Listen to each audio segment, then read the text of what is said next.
तैयार हो जाए, क्योंकि अब आप उस मायावी सफर में उतर चुके हैं जहां जादू तलवारों से टकराता है और हर कदम पर खुलते हैं रहस्यमयी भेद।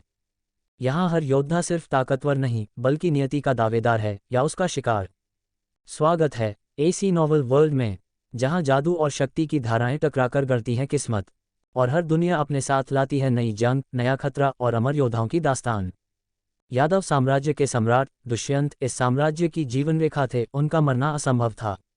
नेहा अपनी जान पर खेलकर भी दुष्यंत को मरने नहीं देना चाहती थी, यही कारण था कि उसे मुकुंद से इतनी गंभीर चोट लगी थी। नेहा, कुमारी नेहा, सभी लोग डर से कांप उठे। मृणालिनी तुरंत अपनी उड़ान कला का प्रदर्शन करते हुए हवा में उठी और गिरती हुई नेहा को पकड़ लिया। मुकुंद के हाथ का वार भले ही बहुत शक्तिशाली था, लेकिन वह नेहा को मारना नहीं चाहता था। मुकुंद को यह पता था कि नेहा का कोई बहुत बड़ा और शक्तिशाली परिवार है। अगर उसने नेहा को कुछ किया तो उस परिवार के क्रोध के आगे एक क्या 10,000 मायापुरी संप्रदाय भी नहीं टिक पाएंगे। विक्रम, मुझे माफ करना।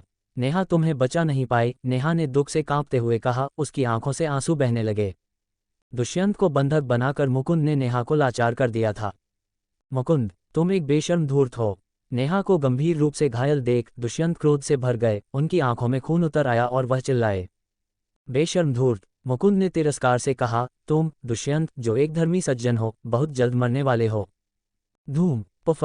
मुकुंद ने दुष्यंत पर एक जोरदार प्रहार किया, जिससे वह हवा में उड़ते हुए बहुत दूर जा गिरे और उनके मुंह से खून निकल आया। दुष्यंत पहले से ही गंभीर रूप से घायल थे और अब एक और प्रहार से उनकी जान खतरे में आ गई थी। पिताजी, दुष्यंत का पुत्र अर्जुन घबरा गया, क्रोध से उसके शरीर में आग लग गई। वह अपनी लाचारी पर खुद से नफरत कर रहा था, क्योंकि वह अपने पिता को घायल होते देख कुछ नहीं कर पा रहा था। नगर के द्वार पर मृणालिनी घायल नेहा को लेकर नीचे उतरी। नेहा, नेहा। मृणालिनी ने घबराकर नेहा को अपनी बाहों में लिया और चिंता से पूछा, नेहा तुम कैसी हो? मुझे डराओ मत। बुआ, मुझे माफ करना। नेहा विक्रम को बचा नहीं पाई, नेहा ने धीरे से कहा। उसका पीला चेहरा विक्रम की तरफ मुड़ा हुआ था, जो उसके पास ही मृत पड़ा था। उसकी आंखों में एक बार फिर आंसू भर आए। गंभीर चोटों के कारण वह बेहोश हो गई। मृणालिनी का चेहरा चिंता से भर गया। नेहा, नेहा, मुझे डराओ मत। बुआ, चिंता मत करो, नेहा बस बेहोश हो गई है। मृणालिनी ने तुरंत ढांढस बंधाया, लेकिन उसका दिल भी दुख से भरा हुआ था और उसकी आंखें लाल हो गई थीं। उनके बगल में मृत पड़े विक्रम को अपने दिल के अंदर से एक पुकार महसूस हुई। उसकी उंगलियां हल्की सी हिलीं और एक बहुत ही धीमी गर्म धारा उसके शरीर में बहने लगी। नेहा, अंदर से विक्रम ने धीरे से आवाज दी। उसके शरीर में बहने वाली गर्मी धीरे धीरे पूरे शरीर में फैलने लगी। उसका दिल बहुत ही धीरे धीरे धड़कने लगा। विक्रम के शरीर में हो रहे बदलाव पर किसी का ध्यान नहीं गया। सभी की नज़रें दुष्यंत पर थीं। मुकुंद के प्रहार ने लगभग दुष्यंत की जान ले ली थी।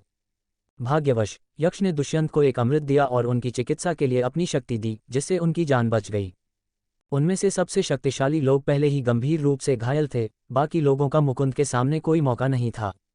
जो मेरा साथ देंगे वे समृद्ध होंगे, जो मेरा विरोध करेंगे वे नष्ट हो जाएंगे। मुकुंद ने ठंडे होकर घोषणा की। उसकी भयंकर नज़रें साम्राज्य के लोगों पर थीं। मैं तुम्हारे आगे झुकने के बजाय मरना पसंद करूंगा। यमुना साम्राज्य के सेनापति ने क्रोधित होकर चिल्लाया। तो मर जाओ, मुकुंद ने ठंडे होकर कहा और अचानक हवा में ही सेनापति को पकड़ने की मुद्रा में हाथ बढ़ाया।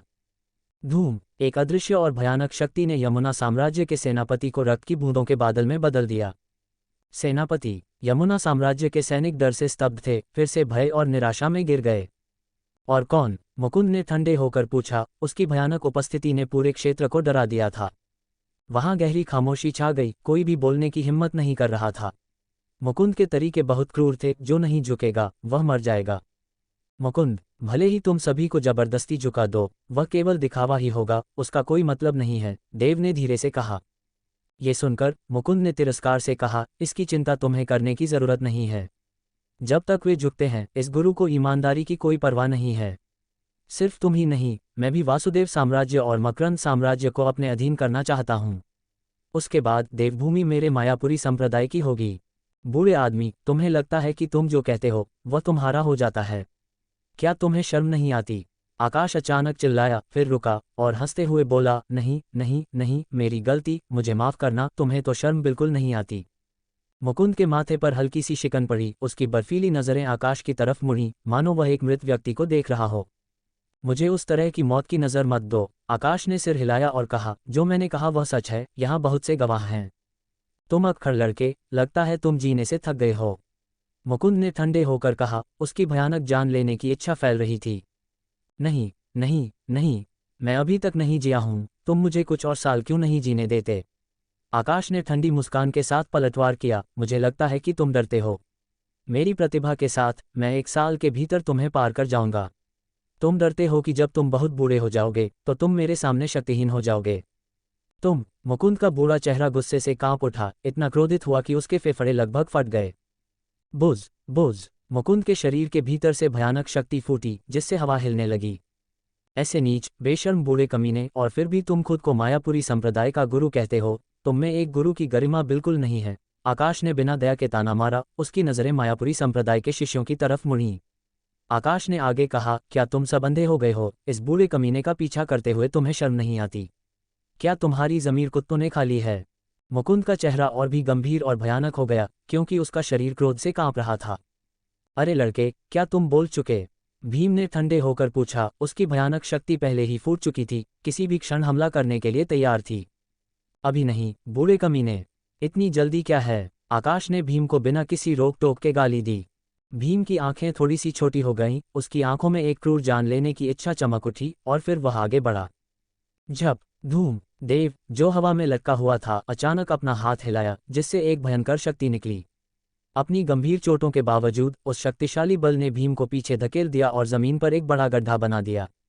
देव, तुम एक सिद्ध साधक हो, मैं तुम्हें मारना नहीं चाहता, लेकिन अगर तुम मेरे दुश्मन बनने पर जोर देते हो तो मैं तुम्हें मारने में संकोच नहीं करूंगा। मुकुंद ने गंभीर होकर कहा, उसकी नज़रें देव की तरफ मुड़ी, उसके शब्दों में एक ठंडी जान लेने की इच्छा छिपी थी। देव ने खुद को ठीक कर लिया था और औषधि की मदद से वह अपनी चोटों का 40% ठीक कर चुका था, जिससे वह इस समय उनमें सबसे शक्तिशाली था। फिर भी देव मुकुंद के सामने कोई मुकाबला नहीं था। मैं पवन संप्रदाय का सदस्य नहीं हूं, मैं तुम्हारे आगे क्यों झुकूं? देव ने शांत होकर जवाब दिया। वह डरा हुआ था, लेकिन उसके पास कोई और विकल्प नहीं था। हम तुम्हारे आगे झुकने के बजाय युद्ध में मरना पसंद करेंगे। सही, झुकने से बेहतर है कि हम मर जाएं। शक्तिशाली योद्धा और सैनिक क्रोध में गरज उठे, अपनी मृत्यु को समर्पण से बेहतर मानने की भावना का प्रदर्शन करते हुए। झप झप झप। दिवाकर और सैनिक अपनी तुरंत चलने की कला का उपयोग करते हुए तेजी से प्रकट हुए, उनकी गति ने डर जगा दिया। आकाश, तुमने सही कहा, साम्राज्य की सेना यादव नगर में पहुंच गई है। भले ही हम उस बूढ़े कमीने का सामना न कर सकें, हम कम से कम मायापुरी संप्रदाय के सभी शिष्यों को मार सकते हैं। हमें मरना ही है तो लड़ते हुए मरेंगे। दिवाकर ने ठंडे होकर चिल्लाया, उसकी आंखों में क्रूरता चमक रही थी। सही बात है, हम उनकी खाल उधेड़ देंगे, भले ही इसका मतलब एक साथ मरना हो। विग्रह ने क्रोधित होकर चिल्लाया, उसकी क्रूरता उसकी हड्डियों में समाई हुई थी। दिवाकर और अन्य लोगों की निडरता को देखकर आकाश ने अपने दांत पीसे और क्रोधित होकर कहा, ठीक है, मैं एक अच्छे काम के लिए अपनी जान दे दूंगा। हम अपने जीवन को एक अच्छे काम के लिए देंगे, महासेनापति का बदला लेने के लिए। छाया अश्वारोही और श्याम पताका सेना के सैनिक पूरे दमखम से चिल्लाए, उनकी आवाज़ हवा में गूंजने लगी, उनकी शक्ति जबरदस्त थी। तेज चीखें और सैनिकों की विक्रम के प्रति वफादारी ने वहां मौजूद सभी सैनिकों के खून में उबाल ला दिया। महासेनापति का बदला लो, महासेनापति का बदला लो। पीछे से एक जबरदस्त गर्जना, एक सुनामी की तरह अचानक आए, एक विशाल सैन्य भावना ऊपर उठ रही थी, एक विशाल और बर्फीली जान लेने की इच्छा आकाश में उड़ रही थी। गर्जना से आसपास के पहाड़ों में भयंकर गूंज पैदा हुई, जिससे चोटियां कांप उठीं। भयानक शक्ति ने मायापुरी संप्रदाय और पवन संप्रदाय की भीड़ को बहुत डरा दिया। यहां तक कि भीम और अन्य उच्च स्तरीय सदस्यों को भी सतर्क रहना पड़ा, उनके चेहरे बेहद गंभीर थे। वे मुकुंद की तरह नहीं थे जो आकाश में उड़ सकते थे। एक विशाल सेना का सामना करते हुए वे उन सभी को मारने से पहले ही थक जाते। ठीक, यादव साम्राज्य की विशाल सेना आ चुकी थी। 3 सेनाएं एक साथ, कुल मिलाकर 60,000 सैनिक, अब यादव नगर में एक शानदार प्रदर्शन में आ पहुंचे थे। सैनिकों की पंक्तियां एकदम सही रूप में खड़ी थीं, उनकी उपस्थिति से दुनिया हिल रही थी। सेना, घनी और अनगिनत, ने यादव नगर के बाहरी हिस्से को घेर लिया था, जिससे भागने के सभी रास्ते बंद हो गए थे। मुकुंद, तुम कितने भी शक्तिशाली क्यों न हो, तुम कुछ ही को बचा सकते हो। चूंकि हम सब आज मरने वाले हैं, चलो एक साथ मरें। हम मायापुरी संप्रदाय को नष्ट कर देंगे। केशव ने क्रोधित होकर चिल्लाया, मरने तक लड़ने के लिए तैयार था। सैनिकों ने एक सुर में दहाड़ लगाई, मायापुरी संप्रदाय का खात्मा करो, मायापुरी संप्रदाय का खात्मा करो। साम्राज्य की सेना की शक्ति को देखकर मुकुंद के माथे पर गहरी शिकन पड़ी। फिर उसने मायापुरी संप्रदाय के बचे हुए कुछ शिष्यों को देखा। उनकी शक्ति के साथ वे साम्राज्य की सेना का विरोध नहीं कर सकते थे। एक पल बाद मुकुंद ने धीरे से सिर हिलाया और कहा, सच में उनकी संख्या काफ़ी है, लेकिन 1 या 2 घंटे तक मारने से उन सभी का सफाया करने के लिए काफ़ी होगा। मुकुंद के शब्द निस्संदेह घमंडी थे। साम्राज्य की सेना में 70,000 से अधिक सैनिक थे, फिर भी उसने इतनी लापरवाही से उन्हें अनदेखा कर दिया। एक पल रुककर मुकुंद फिर से तिरस्कार से हंसा, केशव, मेरे मायापुरी संप्रदाय की सुरक्षा के घेरे की शक्ति को कम मत आंको। मैं तुम्हें हमारे संप्रदाय के सुरक्षा चक्र की शक्ति दिखाऊंगा। रक्षकों, 3 बूढ़े चक्र को स्थापित करो। सुरक्षा चक्र। केशव और बाकी लोगों के चेहरे अचानक बदल गए। भीम और वरुण अन्य 3 बूढ़ों के साथ क्रमशः पूर्व, दक्षिण, पश्चिम और उत्तर में अपनी जगह पर खड़े हो गए। प्रत्येक ने अपनी शक्ति को प्रवाहित किया, जिससे एक जैसी मुद्राएं बनी। 4 शक्तिशाली शक्तियां आकाश की ओर तेजी से बढ़ीं। स्वर्गीय राक्षस नाशक चक्र सक्रिय हो। भीम और अन्य लोग एक साथ चिल्लाए। 4 विशाल ऊर्जाएं जो आकाश की तरफ बढ़ीं, आपस में जुड़ गईं और तुरंत जमीन पर एक विशाल नीला चक्र उभर आया, जिससे अविश्वसनीय रूप से भयानक शक्ति निकल रही थी। बचे हुए 1000 या उससे अधिक शिष्यों ने अपनी शक्ति को चक्र में डाला, जिससे विशाल चक्र तेजी से फैलने लगा। गुप्ता संप्रदाय के गुरु, अगर तुम मरना नहीं चाहते हो तो और मदद करो, भीम ने क्रोधित होकर चिल्लाया। गुप्ता ने देरी करने की हिम्मत नहीं की और पवन संप्रदाय के उच्च स्तरीय सदस्य, साथ ही कई शिष्य तेजी से अपनी शक्ति को चक्र में भेजने लगे। इसकी शक्ति नाटकीय रूप से बढ़ रही थी और एक दृश्य दर से फैल रही थी। कुछ ही पलों में एक विशाल नीला चक्र कई 100 फुट के आकार का बन गया। उसकी भयानक शक्ति साधक स्तर के पहले चरण के बराबर थी। उसकी डर पैदा करने वाली आभा ने विशाल सेना को घबराकर पीछे हटने पर मजबूर कर दिया। चक्र की शक्ति साधक स्तर के दूसरे चरण के बराबर है। ये देव संप्रदाय की चक्र से भी ज्यादा भयानक है। चक्र की भयानक शक्ति को महसूस करते हुए दिवाकर डर से कांप गया। साम्राज्य की सेना डर गई थी। उन्होंने सभी ने देव संप्रदाय के भयानक चक्र को देखा था, जो उनके पास आते ही उन्हें राख और धुएं में बदल देगा। अब स्वर्गीय राक्षस नाशक चक्र की पूरी भयानक शक्ति को जाने बिना किसी ने भी आगे बढ़ने की हिम्मत नहीं की। दुष्यंत, तुम्हें क्या लगता है, तुम्हारी साम्राज्य की सेना शक्तिशाली है या मेरे संप्रदाय का चक्र ज्यादा मजबूत है? मुकुंद विशाल चक्र के ऊपर चमकते हुए दुष्यंत पर ठंडी हंसी के साथ कटाक्ष किया। स्वर्गीय राक्षस नाशक चक्र। दुष्यंत का चेहरा सदमे से भरा हुआ था। उसे आखिरकार चिल्लाने में बहुत समय लगा।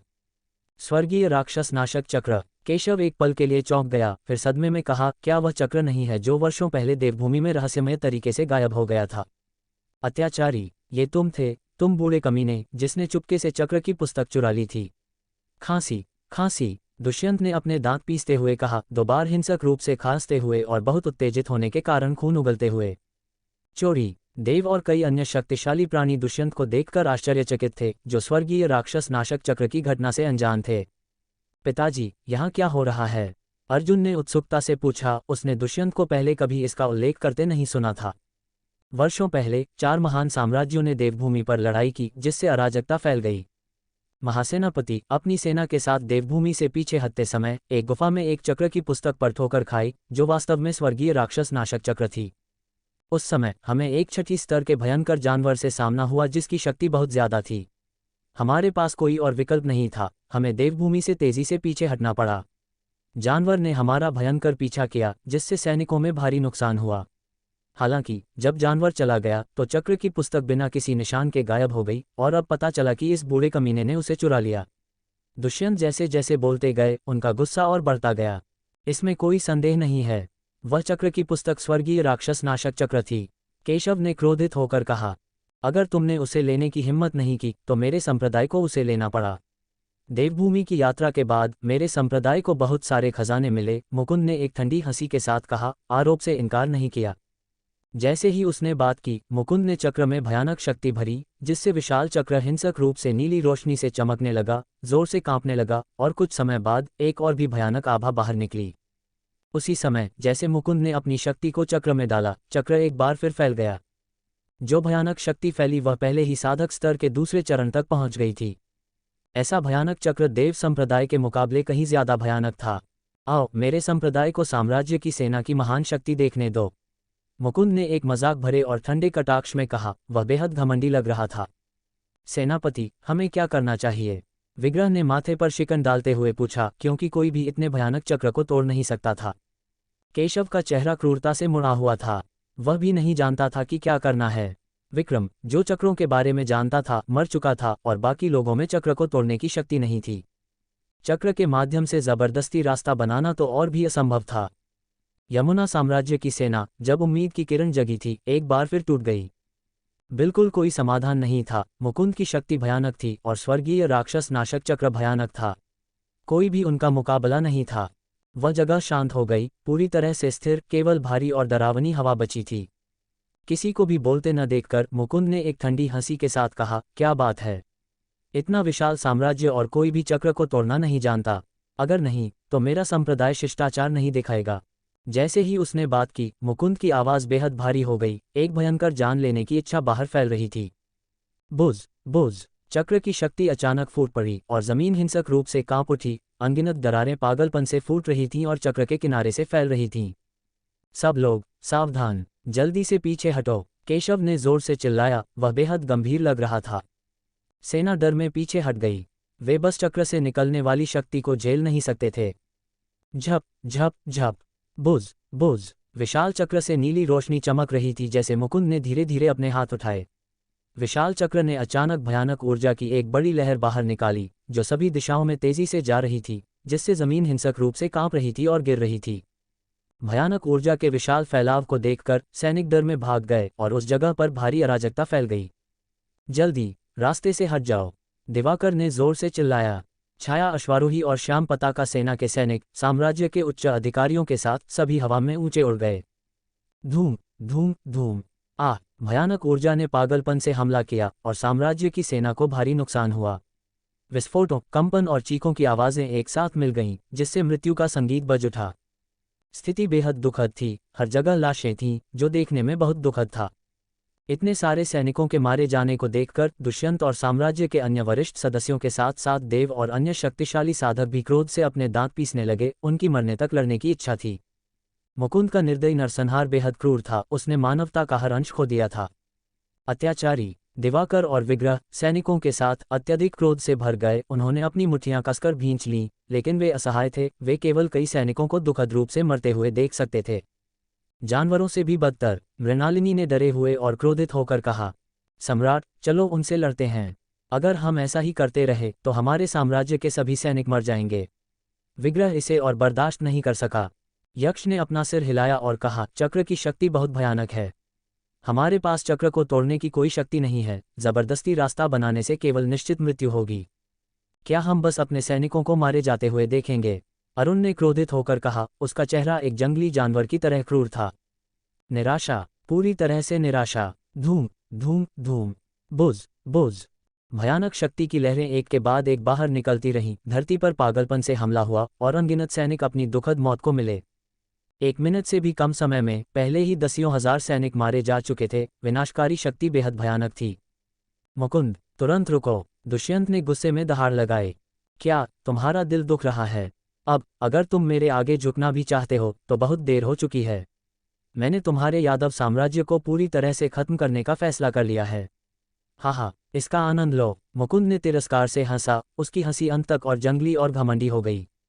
उसके क्रूर तरीके बहुत अपमानजनक थे। इसी बीच यमुना साम्राज्य की विभिन्न सेनाएं साम्राज्य के कई गुटों के शक्तिशाली व्यक्तियों के साथ, जिनका नेतृत्व खुद विजय कर रहा था, पहले ही यादव नगर के बाहरी इलाके में पहुंच चुके थे। वरुण मारा गया था और यमुना साम्राज्य के राजकुमार और वरुण के बेटे के रूप में विजय उदासीन कैसे रह सकता था? हालांकि विजय के साम्राज्य की सेना को यहां लाने से भी कोई फायदा नहीं था।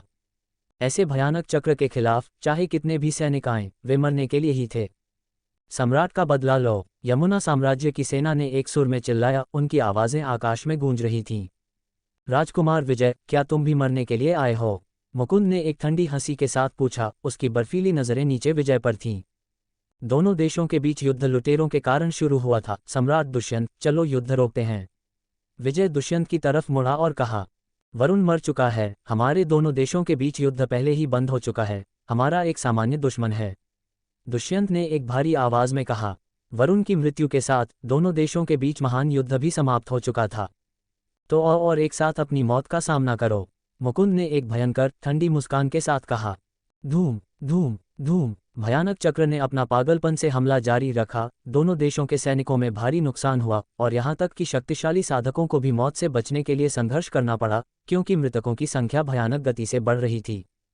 चक्र के भीतर इतने सारे सैनिकों को दुखद रूप से मरते हुए देखकर मायापुरी संप्रदाय और पवन संप्रदाय के शिष्य पहले ही अत्यधिक डर से पीले हो गए थे। किसी ने भी उम्मीद नहीं की थी कि स्थिति इतनी खराब हो जाएगी, नहीं उन्होंने उम्मीद की थी कि मुकुंद इतना क्रूर और अमानवीय होगा। लेकिन उनके पास कोई विकल्प नहीं था, क्योंकि वे मायापुरी संप्रदाय के शिष्य थे। उन्होंने मुकुंद के गहरे धोखे को न देख पाने के लिए खुद को दोषी ठहराया। शिष्यों ने हमेशा उसे एक दयालु बूढ़ा आदमी माना था, एक गुरु जिसने सब कुछ से ऊपर धर्म को महत्व दिया। जब तक वे उसे पूरी तरह से समझ गए तब तक बहुत देर हो चुकी थी, पीछे हटने का कोई रास्ता नहीं था। दुष्यंत, लगता है तुम बहुत आराम से हो, मुकुंद ने ठंडे होकर कहा। उसकी भयंकर नजरें दुष्यंत और बाकी लोगों पर थीं। झप झप झप बोलते ही मुकुंद ने अचानक अपना हाथ हिलाया और भयानक नीली ऊर्जा की लकीरें बिजली की तरह बाहर निकल गईं। बचो, दिवाकर ने चिल्लाया, जैसे सैनिकों ने बचने के लिए अपनी तुरंत चलने की कला का उपयोग किया। धूम धूम धूम, हम भयानक नीली ऊर्जा ने यादव नगर के पीछे की दीवारों पर हमला किया, जो पल भर में पहचान से परे हो गई, बड़े बड़े गड्ढों से भरी हुई थी। विक्रम का मृत शरीर भी गिरते हुए द्वार के साथ नीचे गिर गया। जब विक्रम गिरा, उसके शरीर पर खून का एक हल्का निशान उभरने लगा, लेकिन किसी ने ध्यान नहीं दिया। सही में तुम्हारी तुरंत चलने की कला असाधारण है, लेकिन मैं देखना चाहता हूं कि तुम कितने समय तक बच सकते हो। मैं व्यक्तिगत रूप से छाया अश्वारोही और श्याम पताका सेना को खत्म कर दूंगा, मुकुंद ने तिरस्कार से कहा। उसका हाथ लगातार हिल रहा था। झप झप झप, हम नीली ऊर्जा का एक विशाल झुंड, हजारों वारों की संख्या में, प्रत्येक में भयानक शक्ति थी जो पागलपन से बाहर निकल रही थी, जिसमें एक के बाद एक कान फाड़ने वाले ध्वनि बूम हवा में भर रहे थे। दुनिया को नष्ट करने की शक्ति ने सभी को निराशा में डाल दिया था। ऊर्जा का एक घना और भयानक सागर अगर सेना पर निर्देशित किया जाता तो कोई कल्पना कर सकता था कि कितने सैनिक मरेंगे। भयानक चक्र, जिसे मुकुंद द्वारा नियंत्रित किया गया था, अपनी भयावहता में चरम पर था। ऊर्जा के इतने विशाल फैलाव का सामना करते हुए छाया अश्वारोही और श्याम पताका सेना के सैनिक पूरी तरह से डर गए थे। शक्तिशाली दबाव ने उन्हें लगभग गला घोंट दिया था। भले ही सैनिकों के पास तुरंत चलने की कला थी, वे इतनी बड़ी मात्रा में नीली ऊर्जा से बचने की गारंटी नहीं दे सकते थे। अगर वे बच नहीं पाते और टकराते तो वे निश्चित रूप से रक्त के धुएं में बदल जाते। नीली ऊर्जा के प्रत्येक वार में साधक स्तर के पहले चरण की शक्ति थी। इन सैनिकों की साधना को देखते हुए वे बस इसे झेल नहीं सकते थे। मृणालिनी, जल्दी बुआ को और नेहा को ले जाओ, जल्दी, आकाश डर में चिल्लाया। मृणालिनी के चेहरे पर डर से आंसू बहने लगे। ऐसी निराशाजनक स्थिति में उसका दिमाग खाली हो गया था। जल्दी सम्राट को ले जाओ, यक्ष ने एक विशाल चट्टान के ऊपर से डर में चिल्लाया। फैल जाओ, जल्दी अरुण, सम्राट को ले जाओ, दिवाकर घबराहट में चिल्लाया। सभी लोग बहुत जल्दबाजी में थे, बहुत तनावपूर्ण थे। सैनिक अपनी जल्दी में अपनी पूरी शक्ति से आगे बढ़े, बचने के लिए तुरंत चलने की कला का प्रदर्शन करने के लिए तैयार थे। हम उस समय जब सभी सैनिक डर और निराशा के कगार पर थे, एक विनाशकारी आभा अचानक फूट पड़ी, जमीन को हिंसक रूप से हिलाते हुए, जैसे एक ड्रैगन जाग रहा हो। खंडहरों के द्वार से तेजी से चमकीली रक्त की रोशनी निकली। भयानक शक्ति एक पल में फूट पड़ी। ऊंचे आकाश में नीली ऊर्जा का वह झुंड अजीब तरह से स्थिर हो गया। भयानक शक्ति ने धरती को हिला दिया और ऊर्जा की आभा हिंसक और भय से भरी हुई थी। अचानक भयानक शक्ति के फूटने से पूरा मैदान हिल गया और सभी की डरी हुई नजरें तुरंत उस तरफ गईं। ऊंचे आकाश में हजारों भयानक नीली ऊर्जाएं इस डरावनी शक्ति के दबाव में वास्तव में अनगिनत प्रकाश के कणों में बदल गईं, जो धीरे धीरे बिखर गए। वह भयानक ऊर्जा जिसने दसियों हजार सैनिकों को निराशा में डाल दिया था, अब इस डरावनी शक्ति के दबाव में बिखर रही थी। सभी लोग पूरी तरह से हिल गए थे। ये कौन सी शक्ति है? क्या वह लड़का अभी भी जिंदा है? मुकुंद ने डर में चकाचौंध करने वाली रक्त की रोशनी की तरफ देखा। उसके दिल में बेचैनी की एक लहर उठने लगी। ये तो महासेनापति की आभा है। दिवाकर और विग्रह के चेहरे सदमे से चमक उठे और उसी समय उनके दिलों में खुशी और उत्साह की एक लहर उमड़ पड़ी। महासेनापति अभी भी जिंदा हैं। छाया अश्वारोही और श्याम पताका सेना विक्रम की आभा से सबसे ज्यादा परिचित थे। जिस क्षण ये भयानक शक्ति फूटी, उनका तुरंत सोचना था कि विक्रम अभी भी जिंदा हैं। ये सच में गुरु की आभा है। शक्ति और अन्य लोग सभी चकित थे और उनके दिल उत्साह से भर गए थे। विक्रम अभी भी जिंदा है। बुआ ने रक्त की रोशनी की तरफ खाली आंखों से देखा। उनकी आभा एकदम सही है। दुष्यंत बहुत खुश थे। गुरु अभी भी जिंदा हैं। ये तो बहुत बढ़िया है।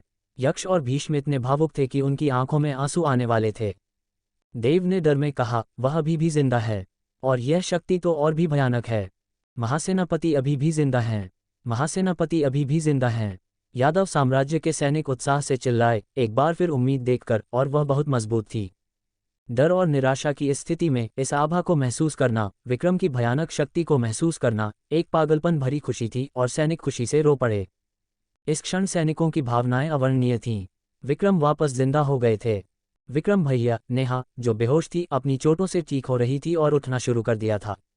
जागते हुए नेहा ने विक्रम की भयानक आभा को महसूस करते हुए बहुत खुश हुई। कम से कम विक्रम अभी भी जिंदा थे। धूम। जहां रक्त की रोशनी फूटी, एक हिंसक विस्फोट के साथ नगर के द्वार का मलबा पल भर में राख में बदल गया और मलबे के नीचे विक्रम, बढ़ती हुई रक्त की शक्ति से घिरा हुआ, सभी की आंखों के सामने प्रकट हुए। ऊपर उठती हुई रक्त की शक्ति रक्त के सांपों में बदल गई जो विक्रम के चारों ओर लिपट गए, उन्हें ऊपर उठा रहे थे और धीरे धीरे आकाश में ऊपर उठ रहे थे। रक्त की शक्ति बेहद अजीब थी, लोगों को डर का एहसास दे रही थी। विक्रम के शरीर के भीतर से एक बेहद डरावनी गर्मी निकल रही थी जो उसके घावों को ठीक कर रही थी। उसकी चोटें तेजी से ठीक हो रही थीं और उसकी आभा एक भयानक गति से ऊपर उठ रही थी जो तेजी से और भी ज्यादा डरावनी होती जा रही थी। विक्रम भैया की वंश शक्ति जाग रही है। ये बहुत बढ़िया है, नेहा ने मन ही मन बहुत खुशी से कहा। उसका सुंदर चेहरा एक मनमोहक मुस्कान में खिल उठा। सभी की आंखें डर से भर गईं और विक्रम के आकाश में उठने का अनुसरण किया।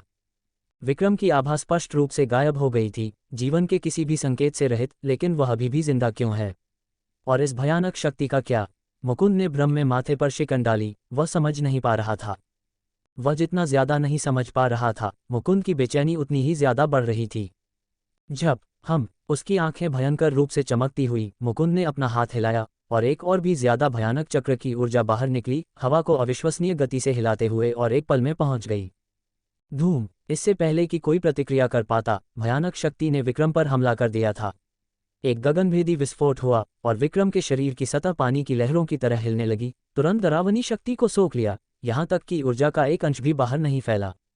ये देखकर मुकुंद का चेहरा नाटकीय रूप से बदल गया और दुष्यंत और कई अन्य शक्तिशाली लोग भी अविश्वसनीय रूप से चौंक गए। इसका मतलब था कि विक्रम की शक्ति और भी ज्यादा भयानक हो गई थी। चक्र की शक्ति साधक स्तर के दूसरे चरण पर थी, बिल्कुल भयानक, लेकिन यह विक्रम को बिल्कुल भी नुकसान नहीं पहुंचा सकी। चक्र की शक्ति महासेनापति को बिल्कुल नहीं छू सकती, केशव ने उत्साह से कहा। विक्रम की आभा तेजी से बढ़ रही है, दुष्यंत ने आश्चर्य में चिल्लाया। महासेनापति, महासेनापति, सैनिक उत्साह से चिल्लाए। उनकी पिछली निराशा और डर अब गायब हो गए थे। ऊंचे ऊपर विक्रम के घाव पूरी तरह से ठीक हो चुके थे और जो शक्ति वह छोड़ रहे थे वह और भी ज्यादा भयानक थी। विक्रम ने अचानक आकाश की तरफ एक लंबी दहाड़ लगाई। उसकी भयानक शक्ति हिंसक रूप से बढ़ रही थी। यह जमीन और पहाड़ों को हिला रही थी, जिसमें एक विस्मयकारी शक्ति थी। जैसे ही विक्रम की आभा भयानक शक्ति के साथ फूट पड़ी, उसके बढ़ने की गति और भी ज्यादा डरावनी हो गई। एक चकाचौंध करने वाली रक्त की रोशनी हवा को घेर रही थी। एक नज़र में यह रक्त लाल का एक समुद्र था। भयानक रक्त की रोशनी आकाश में चली गई, बादलों को पार करते हुए, बादलों के सागर को बिखेरते हुए, और एक विशाल भंवर बना रही थी। जबरदस्त आभा ने लोगों के दिलों को कांपा दिया। भयानक आभा तेजी से बढ़ी और एक पल में ऐसा लगा जैसे इसने एक सीमा को तोड़ दिया हो। एक बेहद भयानक आभा एक विनाशकारी तूफान की तरह बाहर निकली। हवा और जमीन कांप उठी, और केवल इस भयानक आभा से ही ये स्वर्गीय राक्षस नाशक चक्र को हिलाने के लिए काफी था। साधक स्तर का पहला चरण महासेनापति ने पार कर लिया। उन्होंने पार कर लिया, उन्होंने पार कर लिया। एक और भी ज्यादा भयानक शक्ति फूट पड़ी और दुष्यंत के लोग तेजी से खुश हो गए। उनके चेहरे मुस्कान से खिल उठे। साधक स्तर का पहला चरण। मुकुंद ने गहराई से माथे पर शिकन डाली। उसकी बेचैनी बेहद ज्यादा थी। चक्र के अंदर भीम और अन्य लोग पहले ही इतने डर गए थे कि वे बोल नहीं पा रहे थे। विक्रम को ऐसे देख रहे थे जैसे वह एक राक्षस, एक शैतान हो। विक्रम, जो पहले ही महारथी स्तर के 9वें चरण पर थे, ने एक अजेय उपस्थिति दी थी, और अब जब उन्होंने साधक स्तर के पहले चरण में कदम रखा था तो उनकी शक्ति निश्चित रूप से और भी ज्यादा भयानक थी। विक्रम के साधक स्तर के पहले चरण में पार करने के साथ साम्राज्य में सभी को उन पर पूरा भरोसा था। साम्राज्य की सभी आशाएं विक्रम पर टिकी थीं क्योंकि वह साम्राज्य में सबसे शक्तिशाली अस्तित्व थे। भले ही मुकुंद मजबूत था, विक्रम, जिन्होंने साधक स्तर के पहले चरण में पार कर लिया था, निश्चित रूप से ज्यादा मजबूत थे। ऊंचे आकाश के ऊपर जैसे ही विक्रम ने साधक स्तर के पहले चरण में पार किया, भयानक गति और शक्ति धीरे धीरे कम होने लगी और चमकदार, चकाचौंध करने वाली रक्त की रोशनी भी धीरे धीरे गायब हो गई। हवा धीरे धीरे शांत हो गई और पूरी जगह शांत हो गई। अनगिनत नजरें सभी विक्रम पर थीं। विक्रम ने धीरे धीरे अपनी आंखें खोलीं। दो डराने वाली प्रकाश की किरणें फूट पड़ीं। विक्रम भैया का वंश पूरी तरह से जाग गया है। नेहा का दिल खुशी से भर गया। वह विक्रम के भीतर उस बेहद भयानक वंश शक्ति को महसूस कर सकती थी। ये सही है, विक्रम के भीतर ड्रैगन वंश पूरी तरह से जाग गया था। वंश के जागने के साथ शक्तिशाली शक्ति ने आसानी से विक्रम को साधक स्तर के पहले चरण के स्तर को पार करने में मदद की, जिसका मतलब ये भी था कि विक्रम की वंश शक्ति और भी ज्यादा शक्तिशाली हो जाएगी। धीरे धीरे अपना दाहिना हाथ उठाते हुए और अपनी मुट्ठी भींचते हुए विक्रम ने बुदबुदाया, क्या ये वंश की सच्ची शक्ति है? इसने वास्तव में मुझे साधक स्तर के पहले चरण में पार करने में मदद की, सच में भयानक। जीवन और मृत्यु की लड़ाई से गुजरने के बाद उन्होंने अपने भीतर के वंश को पूरी तरह से उत्तेजित किया। इस प्रकार विक्रम के ड्रैगन वंश को पूरी तरह से जगा दिया। अंत में विक्रम को मुकुंद को धन्यवाद देना पड़ा। उसकी नज़र पहले नीचे जमीन पर गई और कई सैनिकों को मृत देखकर विक्रम का चेहरा भावहीन था, लेकिन उसके भीतर एक क्रोध पहले ही भड़क रहा था। विक्रम ने मुकुंद को पूरी तरह से अनदेखा कर दिया। ऊपर हवा में सिर्फ एक कदम के साथ विक्रम पहले ही विशाल चक्र के किनारे पर चुपचाप और बिना किसी को बताए प्रकट हो गए थे। भयानक गति ने सभी को प्रतिक्रिया करने में असमर्थ कर दिया। विक्रम के गायब होने के बाद सभी की नज़रें अभी भी आकाश में थीं। जैसे ही भीड़ ने पलकें झपकाईं, उन्हें तभी एहसास हुआ कि विक्रम बिना किसी निशान के गायब हो गए थे।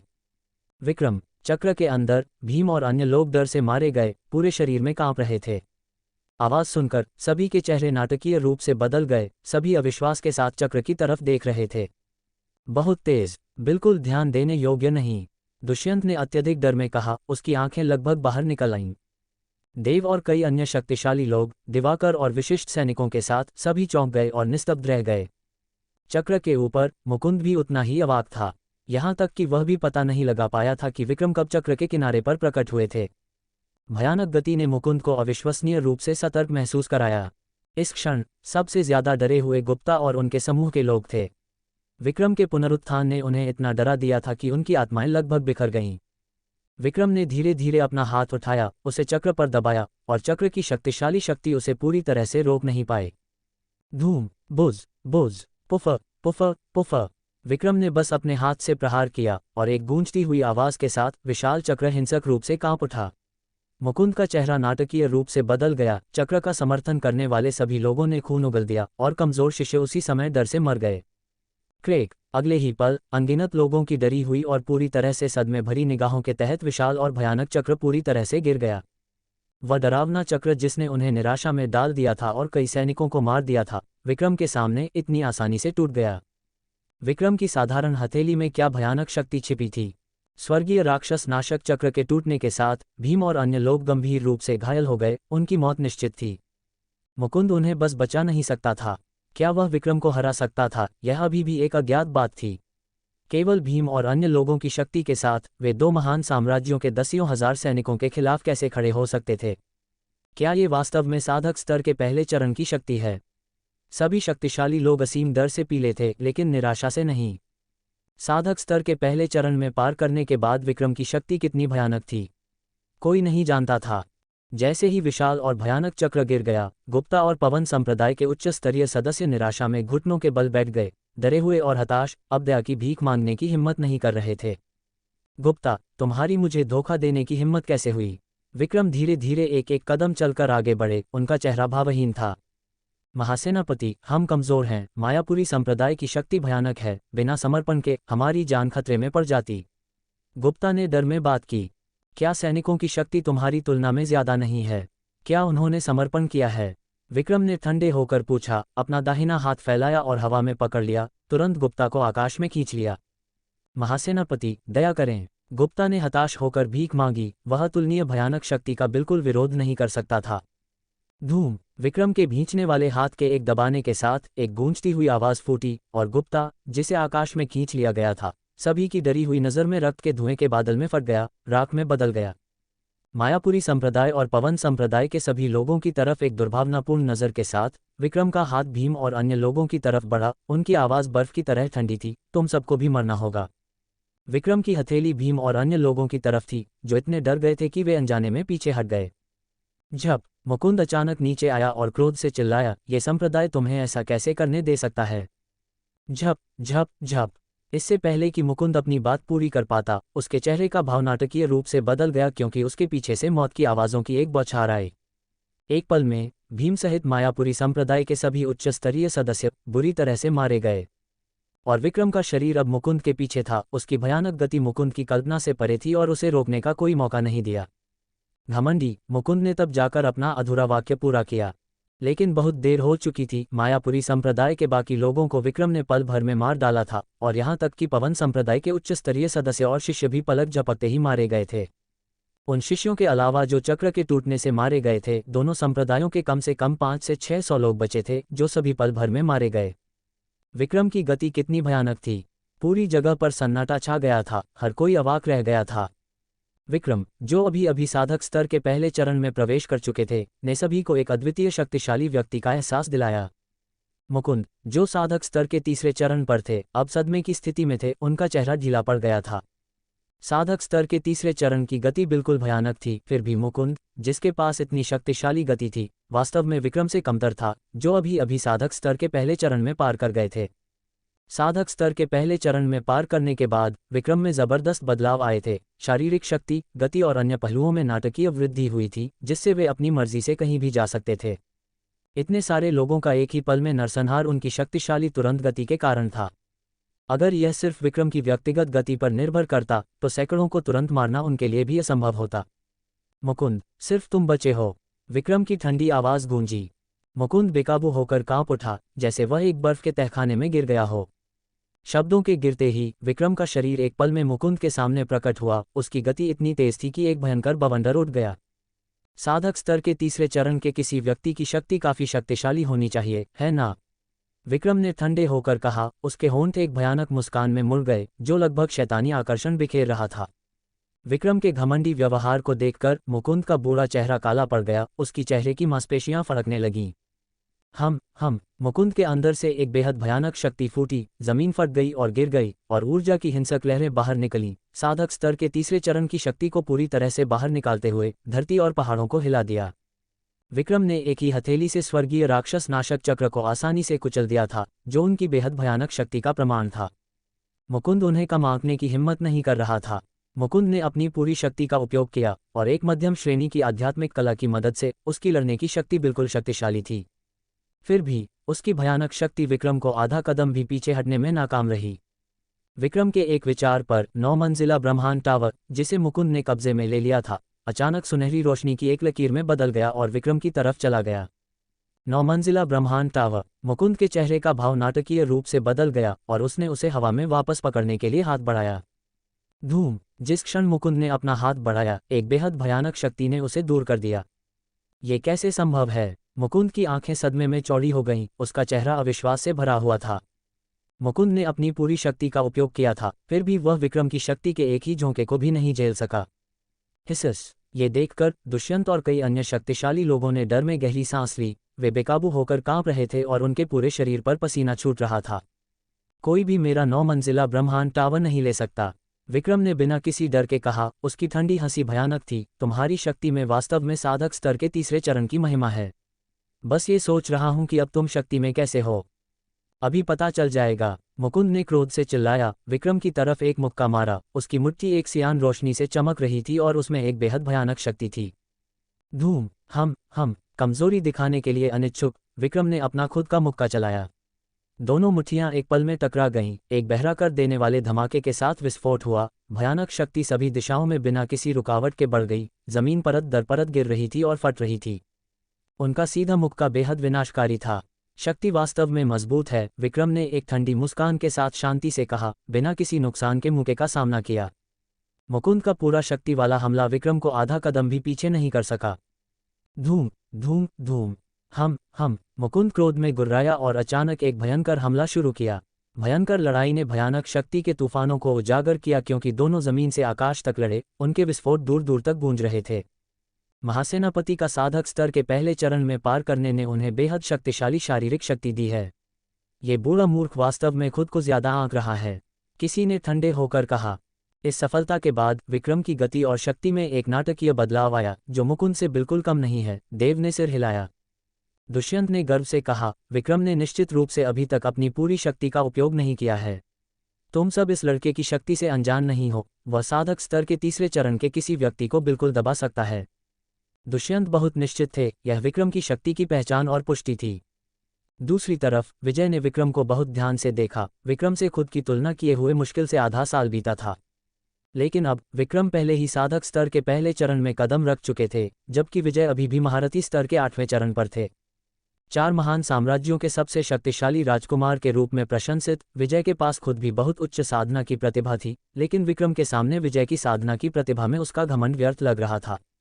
पिताजी, क्या आप अब देख सकते हैं? विक्रम पहले ही साधक स्तर के तीसरे चरण के एक योद्धा के साथ मुकाबला करने में सक्षम है। अगर आप अभी भी जिंदा होते तो आपको निश्चित रूप से पछतावा होता, विजय ने मन ही मन सोचा। विक्रम की भयावहता सभी की कल्पना से परे थी। ऊंचे आकाश में भयंकर लड़ाई, हर भयंकर टक्कर ने सभी के दिल की धड़कन बढ़ा दी। दुनिया को नष्ट करने वाली शक्ति उबल रही थी। मुकुंद के सभी आक्रामक चालें विक्रम के सामने अप्रभावी थीं। सभी पेचीदा और भयंकर चालों को विक्रम ने आसानी से सुलझा लिया था। जैसे जैसे लड़ाई आगे बढ़ी, विक्रम का हमला और भी ज्यादा भयंकर हो गया और मुकुंद को बचाव में भी संघर्ष करना पड़ा। जोरदार मुक्केबाजी में मुकुंद की पुरानी हड्डियां बस सामना नहीं कर पा रही थीं। उसकी मुठ्ठियां और पैर पहले ही चुभन भरे दर्द से धड़क रहे थे। बकवास, सिर्फ साधक स्तर के पहले चरण में इस लड़के की शक्ति मेरी से ज्यादा होना असंभव है। मुकुंद अपने दिल में क्रोधित हुआ। विक्रम ने बाजी मार ली है। दुष्यंत बहुत खुश थे, उनके चेहरे पर उत्साह था। गुरु की शक्ति बहुत भयानक है। यह जोरदार लड़ाई बहुत रोमांचक है। शक्ति ने चिल्लाया, उसके अंदर खून की एक लहर उमड़ रही थी। महासेनापति, महासेनापति! सैनिक उत्साह से लगातार चिल्लाए, उनके चेहरे उत्साह से लाल थे। वे पूरी शक्ति से चिल्ला रहे थे। गति ने स्वर्ग और पृथ्वी को हिला दिया। पहाड़ों में लगातार गूंज रहा था। 9 मंजिला ब्रह्मांड टावर के दबाव के बिना विक्रम अभी भी एक लाभ उठा रहे थे, जो उनकी शक्तिशाली शक्ति का प्रमाण था। धमाके, धमाके, धमाके!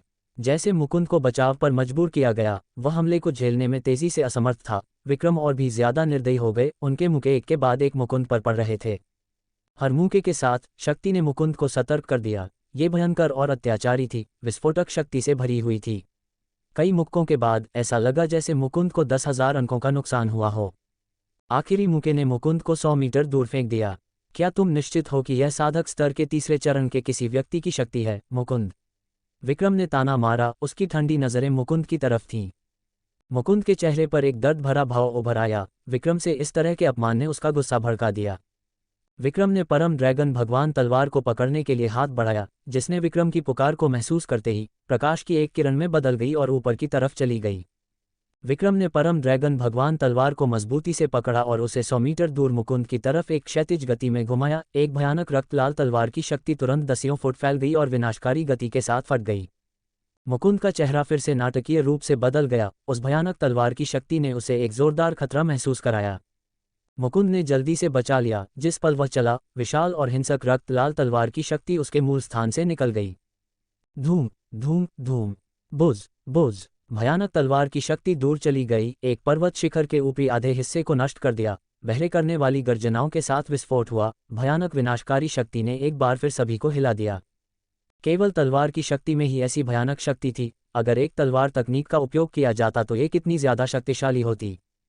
तलवार की शक्ति इतनी भयानक हो सकती है। आकाश ने पीले और कांपते हुए आवाज में कहा, बहुत, बहुत भयानक। तीसरा भाई कितना शक्तिशाली हो गया है। विक्रम के भाई फेनजान ने डर में सांस ली, अपने दिल में सदमे और डर को दबाने की कोशिश कर रहे थे। मुकुंद ने पीछे मुड़कर देखा और राजसी पहाड़ को आधा नष्ट देखकर वह भी डर से उछल पड़ा और डर के साथ सोचा, केवल तलवार की शक्ति में ही ऐसी शक्ति होना। अपने सदमे के बीच मुकुंद का रंग फिर से बदल गया, क्योंकि उसने विक्रम को एक भयानक गति से आगे बढ़ते हुए महसूस किया। बेरहम दिव्य तलवार उसकी पीठ की तरफ बढ़ रही थी। मुकुंद ने अपनी शक्ति को अपनी हथेली में उत्तेजित किया और हमले का सामना करने के लिए मुड़ा। डिंग, बुझ, बुझ! तलवार की नोक उसकी हथेली में ऊर्जा से टकरा गई और भयानक ऊर्जा की लहरें प्रकाश के घेरे में बदल गईं, जो बाहर की तरफ कांप रही थीं। हवा हिल रही थी जैसे लहरों से। तुम बदमाश, मेरी शक्ति को कम मत आंको! मुकुंद ने अंधेरे में चिल्लाया। उसकी आंखें भयंकर जान लेने की इच्छा से भरी हुई थीं। ओह, क्या ऐसा है? विक्रम ने चंचल रूप से कटाक्ष किया। उसके शरीर के भीतर वंश की शक्ति बढ़ गई और भी ज्यादा भयानक शक्ति को बाहर निकाला। क्या? मुकुंद का चेहरा सदमे में पीला पड़ गया। धूम! तलवार की शक्ति एक पल में फट गई और एक जोरदार विस्फोट के साथ मुकुंद हवा में उड़ गया। विक्रम की तलवार की शक्ति का विरोध करने में पूरी तरह से असमर्थ। उसकी शक्ति बढ़ गई है। मुकुंद ने डर में सोचा, इस लड़के ने अभी तक अपनी पूरी शक्ति का उपयोग भी नहीं किया है। मुकुंद ने कल्पना करने की हिम्मत नहीं की। साधक स्तर के तीसरे चरण में अपनी शक्ति के साथ विक्रम ने अभी तक अपनी पूरी शक्ति का उपयोग भी नहीं किया था, फिर भी उसका मुकाबला किया और यहाँ तक कि एक लाभ भी प्राप्त किया। असंभव, यह असंभव है। मुकुंद ने डर में अपना सिर हिलाया। मुकुंद के चेहरे पर सदमे को देखकर विक्रम ने एक कटाक्ष के साथ कहा, क्या बात है? क्या तुम डर गए हो? तुम्हारा घमंड कहाँ गया? चुप रहो, लड़के, मुकुंद ने भयंकर रूप से दहाड़ लगाए। इतने सारे लोगों के सामने एक के बाद एक अपमान ने मुकुंद के चेहरे को क्रोध से लाल कर दिया। उसके दिल में क्रोध असीमित था। बुझ बुझ, एक भयानक शक्ति सक्रिय हो गई क्योंकि मुकुंद ने हाथों की मुद्राएं बनाई। चकाचौंध करने वाली हरी रोशनी बाहर निकल रही थी जो राजसी शक्ति के साथ फूट पड़ी। श्रेष्ठ श्रेणी की उच्च गुणवत्ता वाली युद्ध कला, मायापुरी उंगली। मुकुंद ने दहाड़ लगाए और जैसे ही भयानक शक्ति उसकी उंगली की नोक पर केंद्रित हुई, उसने तुरंत एक मोटी हरी ऊर्जा की किरण बाहर निकाली। झप, बुझ बुझ, हरी किरण हरी बिजली की एक लकीर की तरह एक पल में पहुंच गई। तेज ध्वनि बूम ने कान में चुभने वाला दर्द पैदा किया, जिसमें भयंकर शक्ति और बिल्कुल भयानक शक्ति थी। दैत्य नाशक आत्मविच्छेदक उंगली। विक्रम ने एक धीमी दहाड़ लगाए। उसका बायां हाथ एक भयानक शक्ति को इकट्ठा कर रहा था। जैसे ही वह चिल्लाया, एक भयानक रक्त की रोशनी हवा को पार कर गई, जिसमें बढ़ती हुई शक्ति और बल था जो भयंकर और अत्याचारी दोनों था। धूम धूम धूम, बुझ बुझ, एक पल में हरी और लाल शक्तियां टकरा गईं, जिससे टकराव पर एक विशाल विस्फोट हुआ। धरती को हिला देने वाली आवाज ने सभी को डरा दिया, क्योंकि विनाशकारी ऊर्जा की लहरें बेकाबू होकर फैल गईं। उच्च श्रेणी की युद्ध कला। मुकुंद का चेहरा सदमे और डर से काला पड़ गया। विक्रम साधक स्तर के पहले चरण में कदम रख चुके थे। उनके पास पहले से ही भयानक शक्ति थी। अब जब उन्होंने एक उच्च श्रेणी की युद्ध कला का उपयोग किया तो उसकी शक्ति कहने की जरूरत नहीं थी। पुफ, मुकुंद ने खून उगल दिया। उसका पूरा शक्ति वाला हमला न सिर्फ विक्रम को जरा भी नुकसान नहीं पहुंचा सका, बल्कि वह वापस उछलकर घायल भी हो गया। भयानक ऊर्जा की लहरों से सैकड़ों मीटर दूर फेंक दिया गया। मुकुंद एक बार फिर चकित था। उसे विश्वास नहीं हो रहा था कि उसकी साधक स्तर के तीसरे चरण की साधना और एक मध्यम गुणवत्ता वाली आध्यात्मिक कला की शक्ति के साथ एक श्रेष्ठ श्रेणी की उच्च गुणवत्ता वाली युद्ध कला का उपयोग करने के बावजूद वह अभी भी विक्रम से मुकाबला नहीं कर सका। इस क्षण मुकुंद घबरा गया, क्योंकि उसकी श्रेष्ठ श्रेणी की उच्च गुणवत्ता वाली युद्ध कला का पूरा उपयोग करने के बावजूद भी विक्रम के खिलाफ अप्रभावी साबित हुआ। विक्रम, जो किरीट युद्ध कवच से सुरक्षित थे, भयानक ऊर्जा की लहरों से पूरी तरह से अछूते रहे। और भी ज्यादा भयानक बात यह थी कि विक्रम अविचलित रहे, भयानक शक्तियों को अपने ऊपर से जाने देते हुए बिना कोई चोट लगे, जो ये दर्शाता है कि उनका शारीरिक शरीर कितना डरावना था। महासेनापति की शक्ति उस बूढ़े कमीने की तुलना में कहीं ज्यादा है। वह बूढ़ा कमीना लगभग मर चुका है। विग्रह ने उत्साह से चिल्लाया, हालांकि वह भी ऊपर भयानक ऊर्जा की लहरों से ठंडे पसीने से भीग रहा था। केशव ने उत्साह से हंसे बिना नहीं रह सका। महासेनापति 9 मंजिला ब्रह्मांड टावर का उपयोग किए बिना ही उस बूढ़े कमीने को आसानी से घायल करने में कामयाब रहे। महासेनापति निश्चित रूप से ये लड़ाई जीतेंगे। अगर किसी ने इसे अपनी आंखों से नहीं देखा होता तो कोई भी विश्वास नहीं करेगा कि साधक स्तर के पहले चरण की शक्ति तीसरे चरण को दबा सकती है। देव ने कहा, ये सब अपनी आंखों से होते हुए भी उसे विश्वास करना मुश्किल लग रहा था। विक्रम भैया, उस बूढ़े कमीने को मार डालो, आकाश ने उत्साह से चिल्लाया। उस बूढ़े कमीने को मार डालो, हमारे गिरे हुए भाइयों का बदला लो। दिवाकर और अन्य सैनिकों ने भयंकर रूप से दहाड़ लगाए। आकाश में ऊपर काले पंख लगातार फड़फड़ा रहे थे, हवा के झोंके गरज रहे थे, जल्द ही ऊर्जा की लहरों को बिखेर रहे थे। विक्रम सभी की आंखों के सामने बिना किसी चोट के प्रकट हुए। इस सीधे टकराव में विक्रम ने मुकुंद को बुरी तरह घायल कर दिया था, अपनी भयानक शक्ति का प्रदर्शन करते हुए। भयानक शक्ति ने साम्राज्य के सभी लोगों को और भी ज्यादा आश्वस्त कर दिया कि विक्रम निश्चित रूप से मुकुंद को खत्म कर देंगे, इस हृदयहीन अमानवीय जानवर को। विक्रम की ठंडी नजरें मुकुंद की तरफ थीं। उन्होंने ठंडे होकर कहा, मुकुंद, नेहा को घायल करने के लिए तुम्हें अपनी जान से चुकाना होगा। आज कोई भी तुम्हें बचा नहीं पाएगा। ये सुनकर मुकुंद का अचंभित चेहरा एक बार फिर ऐंठ गया। उसकी आंखें विक्रम पर इतनी तीव्र घृणा के साथ घूर रही थीं जैसे वह विक्रम को टुकड़ों में फाड़ देना चाहता हो। अपने मुंह के कोने से खून पोंछते हुए मुकुंद ने अंधेरे और गुस्से में कहा, विक्रम, बहुत घमंडी मत बनो।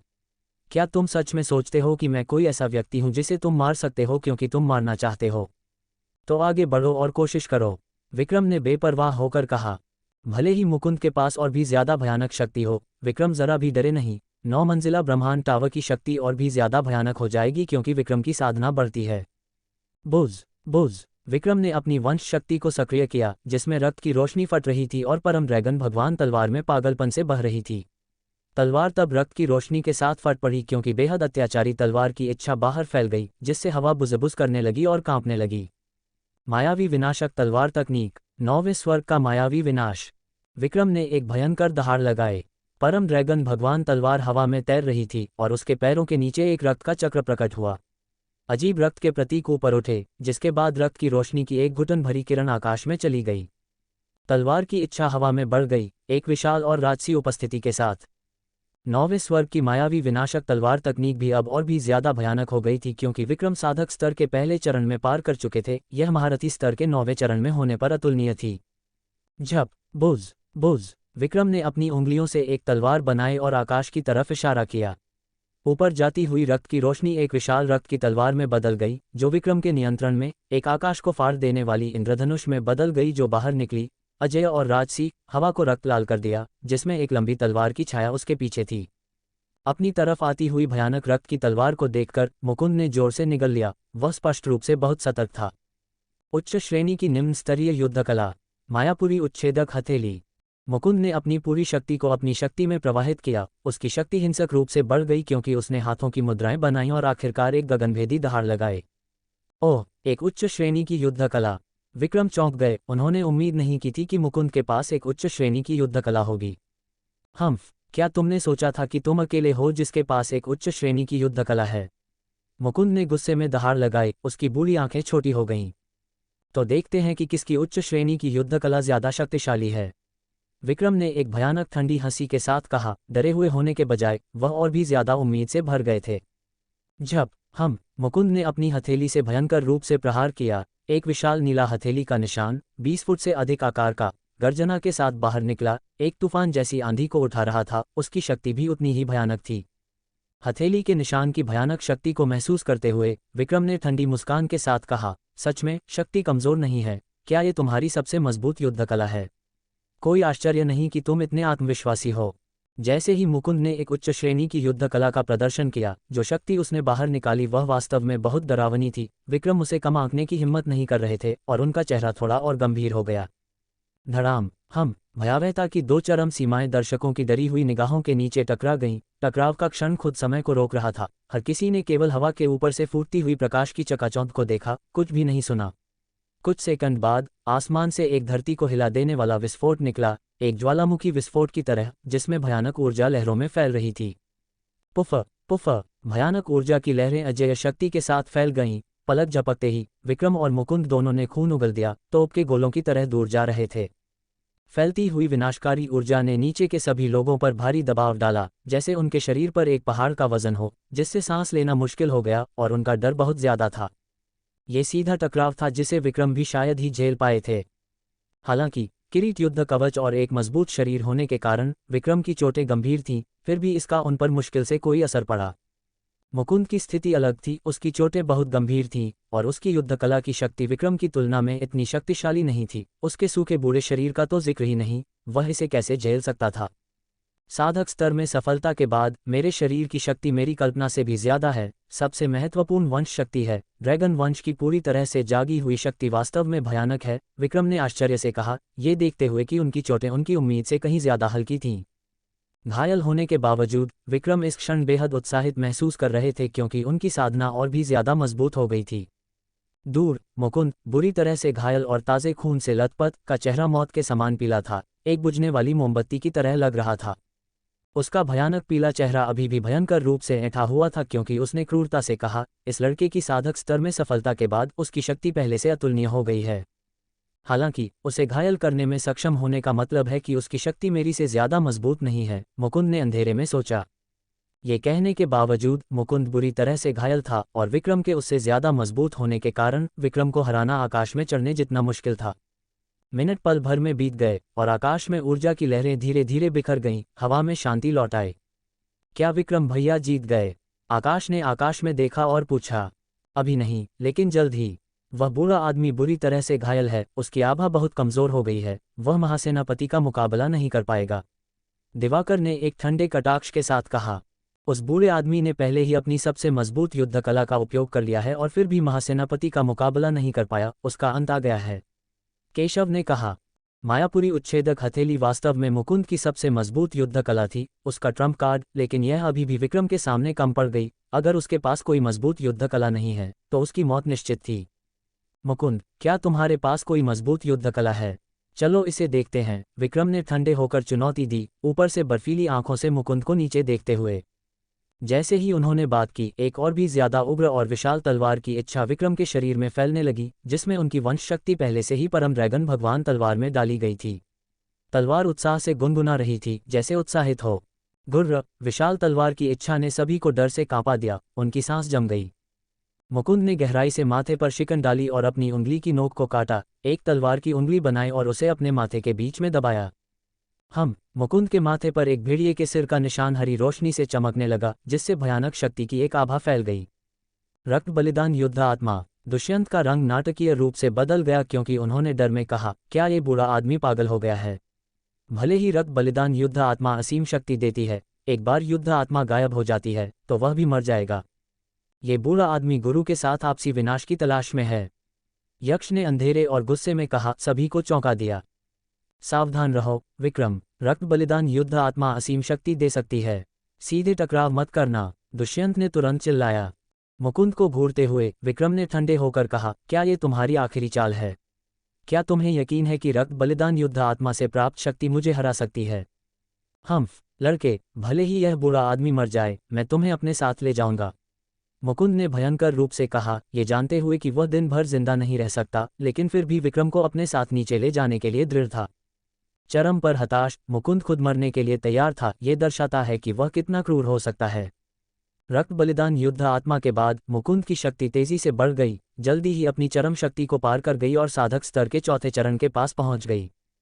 तुम्हें निराशा हो सकती है, यमराज मुझे लेने के लिए अभी तैयार नहीं है, विक्रम ने जवाब दिया, पूरी तरह से निडर। उसकी बर्फीली आंखों में तिरस्कार और जान लेने की इच्छा की एक लहर थी। तो फिर आओ, आज यही तय हो जाएगा। मुहूर्त सिंह गरज उठा। वह अपने रक्त बलि की शक्ति को उन्मादपूर्वक बढ़ा रहा था और उसके भेड़िया रूपी आत्मबल से एक क्रूर और प्रचंड शक्ति फूट रही थी। पृथ्वी स्तर की युद्ध कला, महाशून्य विच्छेदक मुष्टि। अपनी सारी शक्ति बटोरकर मुहूर्त सिंह ने एक बार फिर गरजते हुए अपनी पृथ्वी स्तर की युद्ध कला का प्रयोग किया। बूंद बूंद, मुहूर्त सिंह का ये प्रहार उसका आखिरी दांव था। एक विशाल आसमानी मुष्टि का निशान हवा में लहराया, जिसकी लंबाई कई गज थी और उसके भीतर धुंधले रूप में एक भेड़िए का सिर दिखाई दे रहा था। बहुत बढ़िया, विक्रम सिंह ने गरजते हुए अपनी तलवार को कुशलता से घुमाया। आत्मनाशी खड्ग कला, भूतों प्रेतों का आत्मनाशी विलाप। विक्रम सिंह ने एक बार फिर दहाड़ लगाए। असीम खड्ग शक्ति एक ज्वालामुखी की तरह फूट पड़ी। उसने अपने दोनों हाथों से परम दिव्य नाग खड्ग को पकड़ा और धरती को कंपकंपाते हुए वार किया। हर्ष, बूंद बूंद, 20 गज से भी अधिक लंबा एक खड्ग प्रकाश रक्तरंजित अर्धचंद्र की तरह हवा को चीरता हुआ निकला। उसकी चकाचौंध भरी रक्तवर्ण ज्योति ने पूरे आकाश को रोशन कर दिया और वह सब कुछ नष्ट कर देने वाले वेग से मुहूर्त सिंह के मुष्टि निशान की ओर बढ़ रहा था। यह क्या? इस खौफनाक खड्ग प्रकाश को देखकर मुहूर्त सिंह का चेहरा अचानक बदल गया। उसके शरीर में एक अनैच्छिक कंपन हुआ और उसे विक्रम सिंह द्वारा पहले परास्त होने की घटना याद आ गई। उस समय विक्रम सिंह केवल युग चक्र स्तर के 9वें चरण में था और जब उसने आत्मनाशी खड्ग कला का प्रयोग किया था तो वह मुहूर्त सिंह को दूर फेंक सकता था। अब जब विक्रम सिंह देव चक्र स्तर तक पहुंच गया था तो इस खड्ग कला की शक्ति निस्संदेह और भी अधिक भयानक होगी। इस खड्ग कला की शक्ति बहुत भयानक है, सम्राट ध्यान देव ने कांपते हुए कहा। यहां तक कि एक सम्राट होते हुए भी वह उस क्षण से हर उठा था। सेनानायक की खड्ग कला अकल्पनीय रूप से शक्तिशाली है। हुताशन और अन्य सभी सैनिक भी कांप रहे थे। इस समय दर्शक अपनी सांसें रोककर बिना पलक झपकाए उस रक्तवर्ण खड्ग प्रकाश को देख रहे थे, मानो एक पलक झपकाने से भी वे इस सबसे रोमांचक क्षण को खो देंगे। वास्तव में आत्मनाशी खड्ग कला भयानक थी, लेकिन ये बहुत अधिक प्राण शक्ति का उपभोग करती थी। आत्मनाशी खड्ग कला का प्रयोग करने के बाद विक्रम सिंह का चेहरा थोड़ा पीला पड़ गया था और उसके शरीर की आधी प्राण शक्ति लगभग समाप्त हो चुकी थी। धमाका, चट फोड़, अगले ही पल भयानक खड्ग प्रकाश मुष्टि निशान से टकराया। इस टक्कर के ठीक बाद हर किसी की स्तब्ध आंखों के सामने विशाल और शक्तिशाली मुष्टि निशान खड्ग प्रकाश से चकनाचूर हो गया, जिसका कोई प्रतिरोध नहीं हुआ और मुहूर्त सिंह के मुंह से ताज़ा खून निकल पड़ा। ये कैसे संभव है? मुहूर्त सिंह सदमे से भर गया, उसकी आंखें लगभग बाहर निकल आईं। उसने रक्त बलि से इतनी भयानक शक्ति प्राप्त की थी और यहाँ तक कि पृथ्वी स्तर की युद्ध कला का प्रयोग भी किया था। ये सब एक ही प्रहार का सामना क्यों नहीं कर सका? मुहूर्त सिंह इस पर विश्वास नहीं कर सकता था। हिस्सस, भयानक रक्त वर्ण खड्ग प्रकाश ने हर किसी की कल्पना को पार कर लिया, जिससे हर कोई डर से बौखला गया। अबाध रक्त वर्ण खड्ग प्रकाश, जिसकी गति और शक्ति बिल्कुल भी कम नहीं हुई थी, पूरी तरह से भयभीत मुहूर्त सिंह की ओर निर्दयता से बढ़ रहा था। नहीं, ऐसा नहीं हो सकता, मुहूर्त सिंह ने स्तब्धता में सिर हिलाया। उसकी आंखों में भयानक रक्त वर्ण खड्ग प्रकाश तेजी से बड़ा होता जा रहा था। गरज, बूंद बूंद। मुहूर्त सिंह, जिसकी सारी प्राण शक्ति समाप्त हो चुकी थी, भागने में असमर्थ था। वह केवल भयभीत होकर उस रक्त वर्ण खड्ग प्रकाश को खुद से टकराते हुए देख रहा था। एक भयंकर गर्जना के साथ खड्ग प्रकाश मुहूर्त सिंह से टकराने पर फट गया, उसे एक अविश्वसनीय रूप से भयानक ऊर्जा के बवंडर में घेर लिया। ऊर्जा का भयानक विस्फोट सुनामी की तरह तेजी से फैल गया, जिससे आकाश इस तरह से मुड़ गया जैसे वह फट रहा हो। इतनी शक्तिशाली शक्ति के सामने बुरी तरह से घायल मुहूर्त सिंह का जीवित रहना शायद ही संभव था। क्या वह बूढ़ा आदमी मर गया? भानु ने भय में पूछा।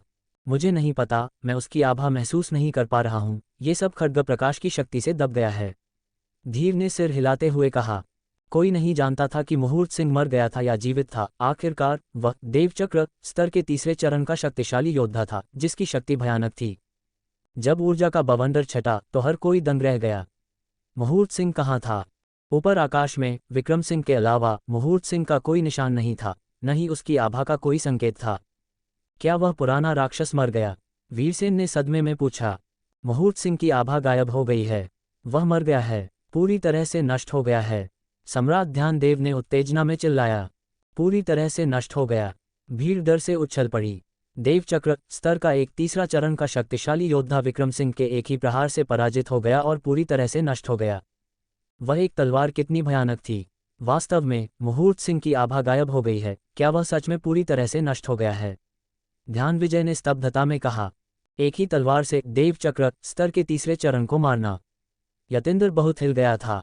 ऊपर आकाश में विक्रम सिंह ने गहरी सांस ली, फिर एक अमृत निकालकर निगल लिया। विक्रम सिंह किसी से भी अधिक जानता था कि मुहूर्त सिंह पूरी तरह से नष्ट हो गया था। मरने से भी परे, उसे पुनर्जन्म का भी कोई मौका नहीं मिला था। बड़े भाई विक्रम। नेहा खुशी से उड़ते हुए आए और सीधे विक्रम सिंह की बाहों में समा गई। नेहा, मुझे खुशी है कि तुम ठीक हो, विक्रम सिंह ने धीरे से मुस्कुराते हुए कहा। भाई विक्रम बहुत शक्तिशाली हैं। एक ही तलवार के वार से आपने उस बूढ़े बदमाश को राख में मिला दिया। नेहा ने मुस्कुराते हुए प्रशंसा की। उसे नेहा को तंग करने को किसने कहा था? विक्रम सिंह ने मजाक करते हुए नेहा की नाक को हल्के से थपथपाया। महासेनानायक, महासेनानायक। उसी पल नीचे के सैनिक उत्साह से भरे हुए जोर जोर से जयकार करने लगे। महासेनानायक के शब्द आसपास के पहाड़ों में गूंज उठे, जो लगातार प्रतिध्वनित हो रहे थे। महासेनानायक को देवचक्र स्तर में पहुंचने और मुहूर्त सिंह को मारने की बधाई। हुताशन और आकाश छाया घुड़सवार काले झंडे की सेना के साथ सम्मान के साथ चिल्लाए। हर चेहरे पर उत्साह और बेचैनी भरी थी। मुहूर्त सिंह के मारे जाने से विक्रम सिंह चार महान साम्राज्यों के बीच सबसे शक्तिशाली हस्ती बन गए थे। ये लड़ाई विक्रम सिंह की शक्ति को चारों महान साम्राज्यों में गूंजने के लिए काफी थी। उसकी दिव्य प्रतिष्ठा सभी वीरों को भयभीत कर रही थी। विक्रम सिंह और नेहा धरती पर उतरे। खुशी से पागल विमला दौड़कर आए और उत्तेजना से चिल्लाई, विक्रम! माँ, बड़े ऋषि, मैंने आपको चिंतित कर दिया, विक्रम सिंह ने मुस्कुराते हुए कहा। जब तक तुम जीवित हो, जब तक तुम जीवित हो। विमला खुशी के आंसू में फूट पड़ी। लगता है कि तुमने मुसीबत में एक वरदान पाया, विमल ने सिर हिलाते हुए और मुस्कुराते हुए टिप्पणी की। विक्रम सिंह ने हल्की मुस्कान के साथ कहा, बड़े ऋषि सही हैं। ये वास्तव में मुसीबत में एक वरदान है, अन्यथा मैं इतनी जल्दी देवचक्र स्तर तक नहीं पहुंच पाता। सम्राट ध्यानदेव और साम्राज्य के अन्य उच्च अधिकारी भी भीड़ में शामिल हो गए। सम्राट ध्यानदेव ने गहराई से झुककर कृतज्ञतापूर्वक कहा, विक्रम सिंह, तुमने साम्राज्य के लिए एक दुर्जय शत्रु को समाप्त कर दिया है और साम्राज्य के लिए लड़ाई लड़ी है। ये राजा गहरा आभारी है। ये सुनकर विक्रम सिंह ने उदासीनता से जवाब दिया, मैं भी अग्निवर्षा साम्राज्य का एक नागरिक हूँ। साम्राज्य के लिए लड़ना मेरा कर्तव्य है। इसके अलावा साम्राज्य के महासेनानायक के रूप में सम्राट को मुझे धन्यवाद क्यों देना चाहिए? गुरु के शब्द सबसे उपयुक्त हैं, ज्ञानदास ने खुशी से मुस्कुराते हुए कहा। सम्राट ध्यानदेव हंसे, तुम वास्तव में अग्निवर्षा साम्राज्य की नंबर 1 प्रतिभा होने के लायक हो। नहीं, मुझे कहना चाहिए चार महान साम्राज्यों के बीच सबसे शक्तिशाली योद्धा। विक्रम सिंह जैसे एक भयानक प्रतिभावान व्यक्ति का जन्म वास्तव में अग्निवर्षा साम्राज्य के लिए एक वरदान था। अन्यथा इस महान युद्ध में अग्निवर्षा साम्राज्य पहले ही नष्ट हो चुका होता। महान युद्ध समाप्त हो गया था, अग्निवर्षा साम्राज्य विजयी हुआ और हर कोई बहुत खुश था। इस क्षण उन सभी को अविश्वसनीय रूप से उत्साहित महसूस हुआ। विक्रम सिंह, मेरे राजपिता का बदला लेने के लिए धन्यवाद। यतेंद्र की आवाज आई। यतेंद्र की ओर देखते हुए विक्रम सिंह ने हल्की मुस्कान के साथ कहा, राजकुमार यतेंद्र, मुझे याद है कि आपने कहा था कि जब हम फिर से मिलेंगे तो आप मुझे हरा देंगे। अगर मुझ में वह क्षमता होती तो क्या मुझे उस बूढ़े चोर मुहूर्त को मारने के लिए तुम्हारी जरूरत होती? एक असहाय मुस्कान के साथ यतीन्द्र की आंखों में दुख की एक झलक कौंधी। सिर हिलाते हुए यतीन्द्र ने फिर कहा, हमारे दो राष्ट्रों के बीच युद्ध भानु के उकसाने के कारण था। मेरे राजपिता की आंखें बंद हो गई थीं। मैं आशा करता हूं कि सम्राट ध्यानदेव पुरानी बातों को भूल जाएंगे। मैं भी युद्ध नहीं चाहता था। जलचंद्र साम्राज्य तुम्हारे हाथों में निश्चित रूप से और भी मजबूत होगा। मैं हमारे दो देशों के बीच एक लंबे समय तक चलने वाली दोस्ती की आशा करता हूं, सम्राट ध्यानदेव ने हंसते हुए कहा। धन्यवाद सम्राट ध्यानदेव, मैं चलता हूं। यतीन्द्र ने अपनी मुट्ठी से सलाम किया और फिर जलचंद्र साम्राज्य की महान सेना को अग्निवर्षा नगर से वापस जाने का नेतृत्व किया।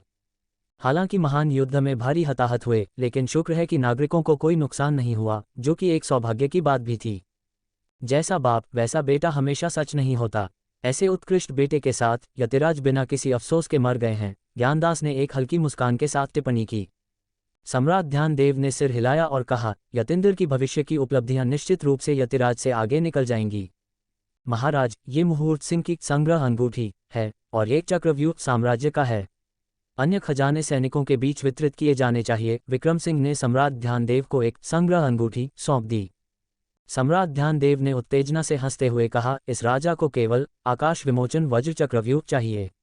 जहां तक अन्य खजानों का सवाल है, जो कोई उन्हें पसंद करता है उन्हें ले लेना चाहिए। परम शक्ति कुल्हाड़ी के कब्जे में होने के कारण सम्राट ध्यानदेव को आध्यात्मिक कलाकृतियों में कोई दिलचस्पी नहीं थी, न ही उन्हें मुहूर्त सिंह के अन्य खजानों में कोई दिलचस्पी थी। महाराज, क्या आपको मुहूर्त सिंह की पृथ्वी स्तर की युद्ध कलाएं नहीं चाहिए? यतीन्द्र ने पूछा। एक पल के लिए विचार करने के बाद सम्राट ध्यानदेव ने कहा, चूंकि वे उस बूढ़े राक्षस की युद्ध कलाएं हैं तो हर कोई उन्हें सीख सकता है। ये सुनकर साम्राज्य के वरिष्ठ अधिकारियों और सैनिकों ने उत्तेजना से जयकार किया, जो हद से ज्यादा रोमांचित थे। आखिरकार वे पृथ्वी स्तर की युद्ध कलाएं थीं, वे खजाने जिन्हें अनगिनत साधक प्राप्त करने का सपना देखते हैं। महान युद्ध समाप्त हो गया था। साम्राज्य के सैनिकों की खुश मुस्कान को देखते हुए विक्रम सिंह खुद को खुश महसूस नहीं कर सका। विमला के चेहरे पर भी एक जबरन मुस्कान थी। विक्रम, अगर तुम्हारे पिता आज तुम्हारी उपलब्धियों को देख पाते तो वह निश्चित रूप से बहुत खुश होते, विमला ने अचानक कहा। वास्तव में दुनिया में ऐसा कौन सा पिता होगा जो अपने बेटे को आसमान की ऊंचाइयों पर उड़ते हुए नहीं देखना चाहेगा। हालांकि शुरू से अंत तक राघव का कोई समाचार नहीं था। विक्रम सिंह ने सोचा था कि यह जलचंद्र साम्राज्य या महाशून्य संप्रदाय था जिसने राघव को पकड़ लिया था। राघव को उनका आखिरी सौदेबाजी का हथियार कहा जा सकता था, लेकिन अब जब महान युद्ध समाप्त हो गया था तो सौदेबाजी का हथियार कहीं भी दिखाई नहीं दिया। यतिराज मारे गए, साम्राज्य पराजित हुआ, महाशून्य संप्रदाय नष्ट हो गया, मुहूर्त सिंह मारा गया और फिर भी राघव प्रकट नहीं हुए। अगर यह न तो जलचंद्र साम्राज्य था और न ही महाशून्य संप्रदाय, तो राघव को किसने पकड़ा था? राघव को पकड़ने का क्या उद्देश्य था और वे अभी तक क्यों प्रकट नहीं हुए? विक्रम सिंह को नहीं पता था और न ही किसी और को राघव को पकड़ने वाले व्यक्ति के इरादे पता थे। राघव का परिवार सब शांत हो गया। जो एक खुशी का अवसर होना चाहिए था वह राघव के गायब होने के कारण उनके दुख और उदासी से दागदार हो गया था। माँ, चिंता मत करो, पिता ठीक होंगे, विक्रम सिंह ने सांत्वना दी, लेकिन उसके पास खुद भी उस समय कोई सुराग नहीं था, इसलिए ऐसा कहना भी खुद को एक सांत्वना था। विमल ने धीरे से आह भरी और कहा, मैं भी यही उम्मीद करता हूँ। उनके शब्दों के बावजूद वास्तविकता में राघव के परिवार को ज्यादा उम्मीद नहीं थी, क्योंकि राघव बहुत लंबे समय से गायब थे। महान युद्ध समाप्त हो गया था और इसके साथ सभी सुराग पूरी तरह से कट गए थे। बिना किसी सुराग के वे राघव को कहाँ खोज सकते थे? अगर यह न तो जलचंद्र साम्राज्य था और न ही महाशून्य संप्रदाय, तो राघव के परिवार के खिलाफ दुश्मनी रखने वाले एकमात्र व्यक्ति राजपूताना परिवार के थे। लेकिन विक्रम सिंह को यकीन नहीं था, अगर ये राजपूताना परिवार होता तो वे अभी तक क्यों प्रकट नहीं हुए? युद्ध समाप्त हो गया और शाही सेना शाही राजधानी में लौट गई, जबकि विभिन्न शक्तियों के शक्तिशाली योद्धा अपनी अपनी जगहों पर वापस चले गए। इस युद्ध के बाद जलचंद्र साम्राज्य हार गया और महाशून्य संप्रदाय और वज्रपवन संप्रदाय दोनों नष्ट हो गए, जिससे अग्निवर्षा साम्राज्य अब चारों महान साम्राज्यों में सबसे प्रभावशाली शक्ति बन गया था। जलचंद्र साम्राज्य की हार के साथ अग्निवर्षा साम्राज्य निस्संदेह चारों राष्ट्रों के बीच नेतृत्वकर्ता बन गया। ये खबर फैल गई और चारों महान साम्राज्य हिल गए। जलचंद्र साम्राज्य का पतन। सबसे शक्तिशाली छाया दल का पूरी तरह से सफाया। जलचंद्र के सम्राट यतिराज को महाशून्य संप्रदाय के गुरु मुहूर्त सिंह ने मार डाला और ऐसी ही कई बड़ी खबरें चारों महान साम्राज्यों में फैल गईं। ये तथ्य कि महाशून्य संप्रदाय के गुरु मुहूर्त सिंह का इरादा अन्य राष्ट्रों को हड़पने और दिव्य घाटी पर कब्जा करने का था, भी व्यापक रूप से ज्ञात हो गया, जिससे अनगिनत लोग सदमे में आ गए। और जब उन्होंने ये खबर सुनी कि विक्रम सिंह देवचक्र स्तर के पहले चरण में पहुंच गया है और उसने भारी शक्ति के साथ मुहूर्त सिंह को मार डाला है, तो वे सभी दंग रह गए। महान युद्ध के बारे में विक्रम सिंह से संबंधित समाचारों के विभिन्न संस्करण चारों महान साम्राज्यों में फैलने लगे। हर एक चौंकाने वाली खबर ने चारों महान साम्राज्यों के अनगिनत साधकों को डर से कंपकपा दिया। अविश्वसनीय खबर से विद्युत अस्त्र और वृष्टि पुष्प के सम्राट पूरी तरह से सदमे में थे। मौके पर ही पसीना छूट गया। वे मुश्किल से विश्वास कर पाए कि जलचंद्र साम्राज्य हार गया और महाशून्य संप्रदाय अकेले विक्रम सिंह द्वारा मिटा दिया गया था। मुहूर्त सिंह देवचक्र स्तर के तीसरे चरण में पहुंच गया था और उसकी शक्ति भयानक थी, फिर भी उसे विक्रम सिंह ने मार डाला। वे सभी गुप्त रूप से राहत महसूस कर रहे थे कि उन्होंने जलचंद्र साम्राज्य की सहायता नहीं की थी, अन्यथा उन्हें भी अपनी जान से हाथ धोना पड़ सकता था। ये तथ्य थे जिनमें अविश्वास की कोई गुंजाइश नहीं थी। इस युद्ध में विक्रम सिंह नायक था। अग्निवर्षा साम्राज्य की जीत काफी हद तक विक्रम सिंह की वजह से थी, जिसने आकाश छाया, घुड़सवार और काले झंडे की सेना, दो सबसे शक्तिशाली बलों को प्रशिक्षित किया, जिन्होंने छाया दल का सफाया कर दिया, जिससे जलचंद्र साम्राज्य की सेना में दहशत फैल गई। इस युद्ध में विक्रम सिंह ने यतिराज को दबाने और उन्हें गंभीर रूप से घायल करने के लिए नवचक्र ब्रह्मडमरू का उपयोग किया। इस युद्ध में विक्रम सिंह ने आपदा को सौभाग्य में बदल दिया, देवचक्र स्तर में पहुंच गया और महाशून्य संप्रदाय के गुरु मुहूर्त सिंह को मार डाला। इस युद्ध में विक्रम सिंह चारों महान साम्राज्यों में सबसे शक्तिशाली हस्ती बन गया, जिसे चारों महान साम्राज्यों द्वारा देवचक्र स्तर में सबसे युवा शक्तिशाली योद्धा के रूप में सराहा गया। भयंकर युद्ध समाप्त हुए 3 दिन बीत चुके थे। इन 3 दिनों में विक्रम सिंह न केवल पूरी तरह से स्वस्थ हो गया, बल्कि उसने देवचक्र स्तर के पहले चरण में भी अपनी स्थिति को मजबूत कर लिया। नेहा इस समय एकांत साधना में थी। एक भयंकर युद्ध के बाद उसका अवरोध ढीला हो गया था और वह देवचक्र स्तर में पहुंचने के इस अवसर को भुना रही थी। नेहा के देवचक्र स्तर में प्रवेश को तेज करने के लिए विक्रम सिंह ने उसे विशेष रूप से नवचक्र ब्रह्मडमरू के 7वें चरण में साधना करने की अनुमति दी। युद्ध समाप्त होने के साथ अब राघव के परिवार के लिए सबसे महत्वपूर्ण बात राघव के ठिकाने की तलाश करना था। आकाश छाया, घुड़सवार और काले झंडे की सेना के सैनिक एक बार फिर से तैनात किए गए, जिसमें प्रमुख साम्राज्य सामने से तलाशी अभियान चला रहे थे और अन्य 3 महान साम्राज्य सहायता के लिए शक्तिशाली योद्धा भेज रहे थे।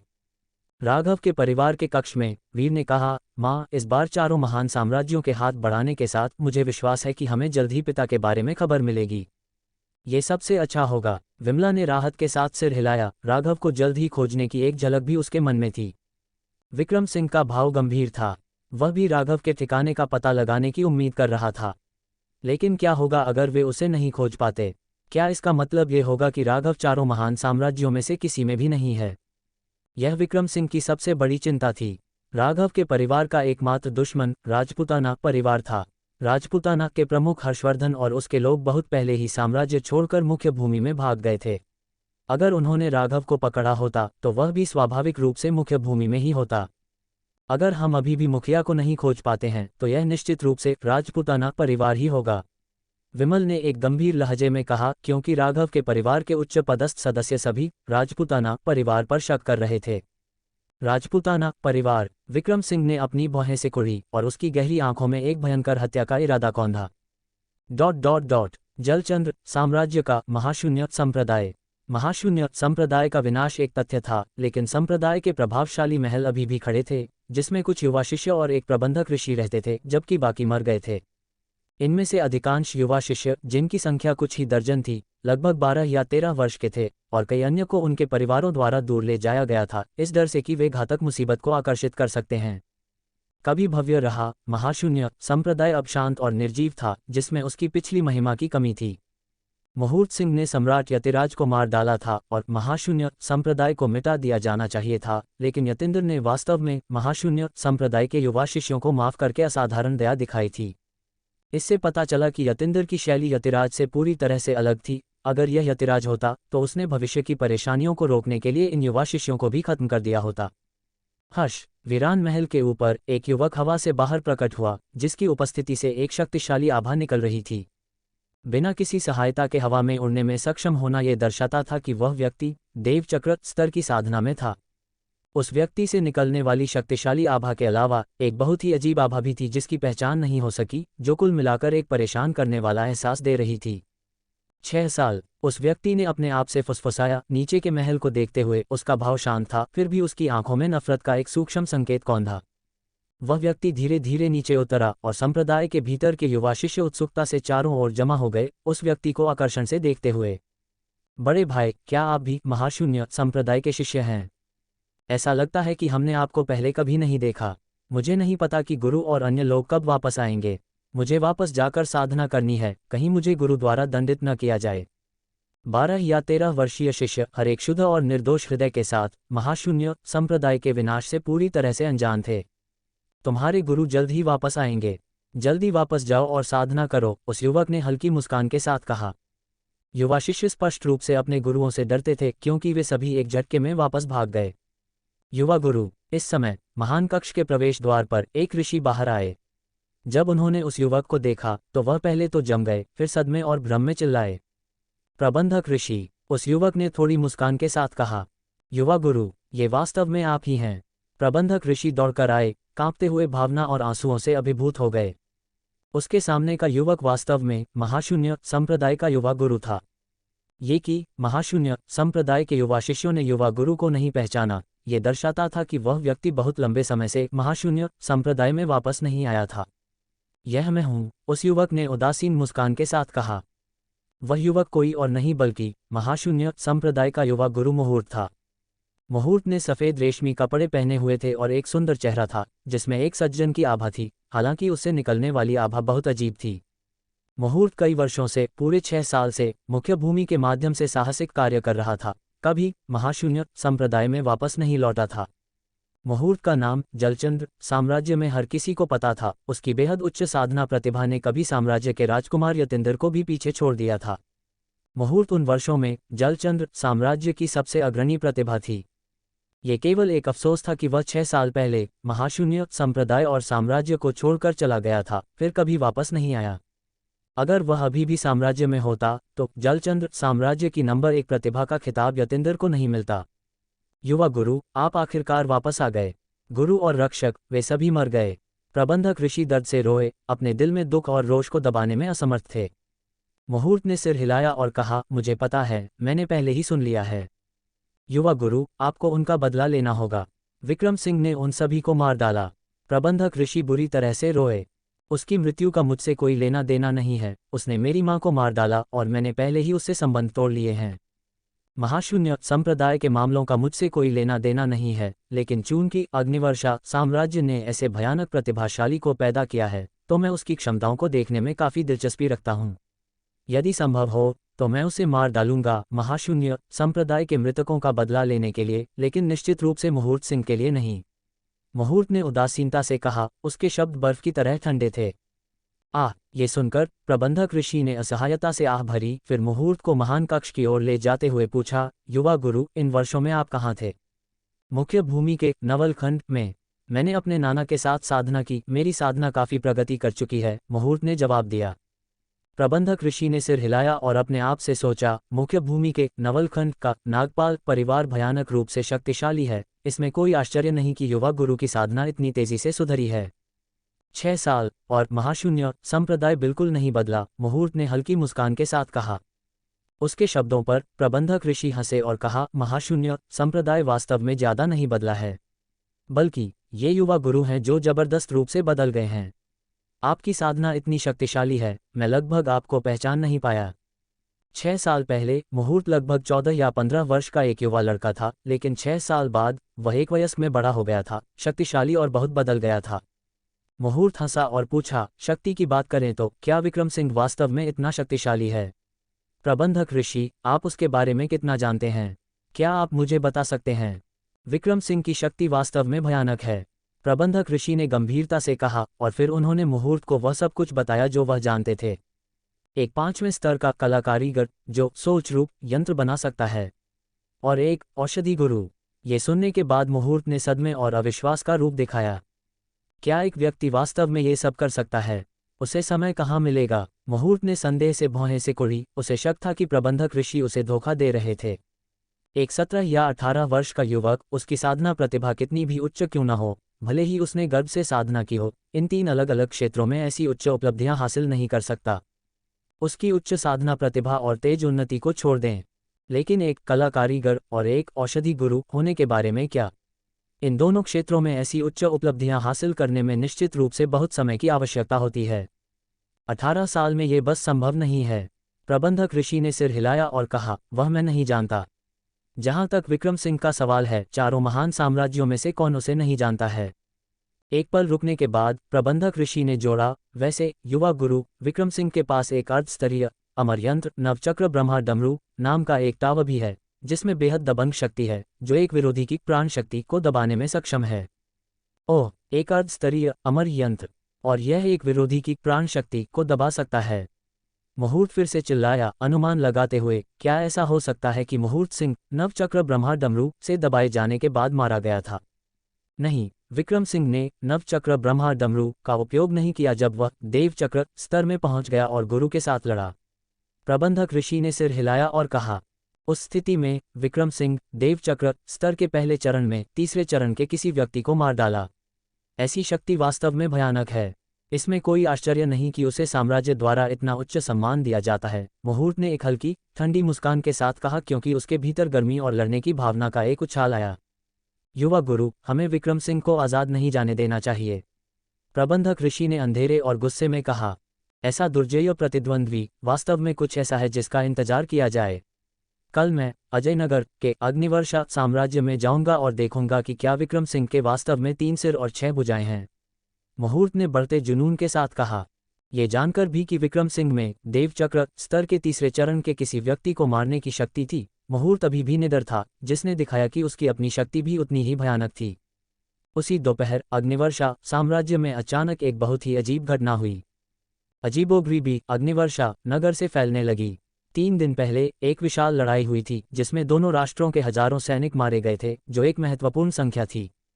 लड़ाई समाप्त होने के बाद सैनिकों के शवों को अभी भी संभाला जा रहा था, जिसमें बड़ी संख्या में मौतों के कारण समय लग रहा था।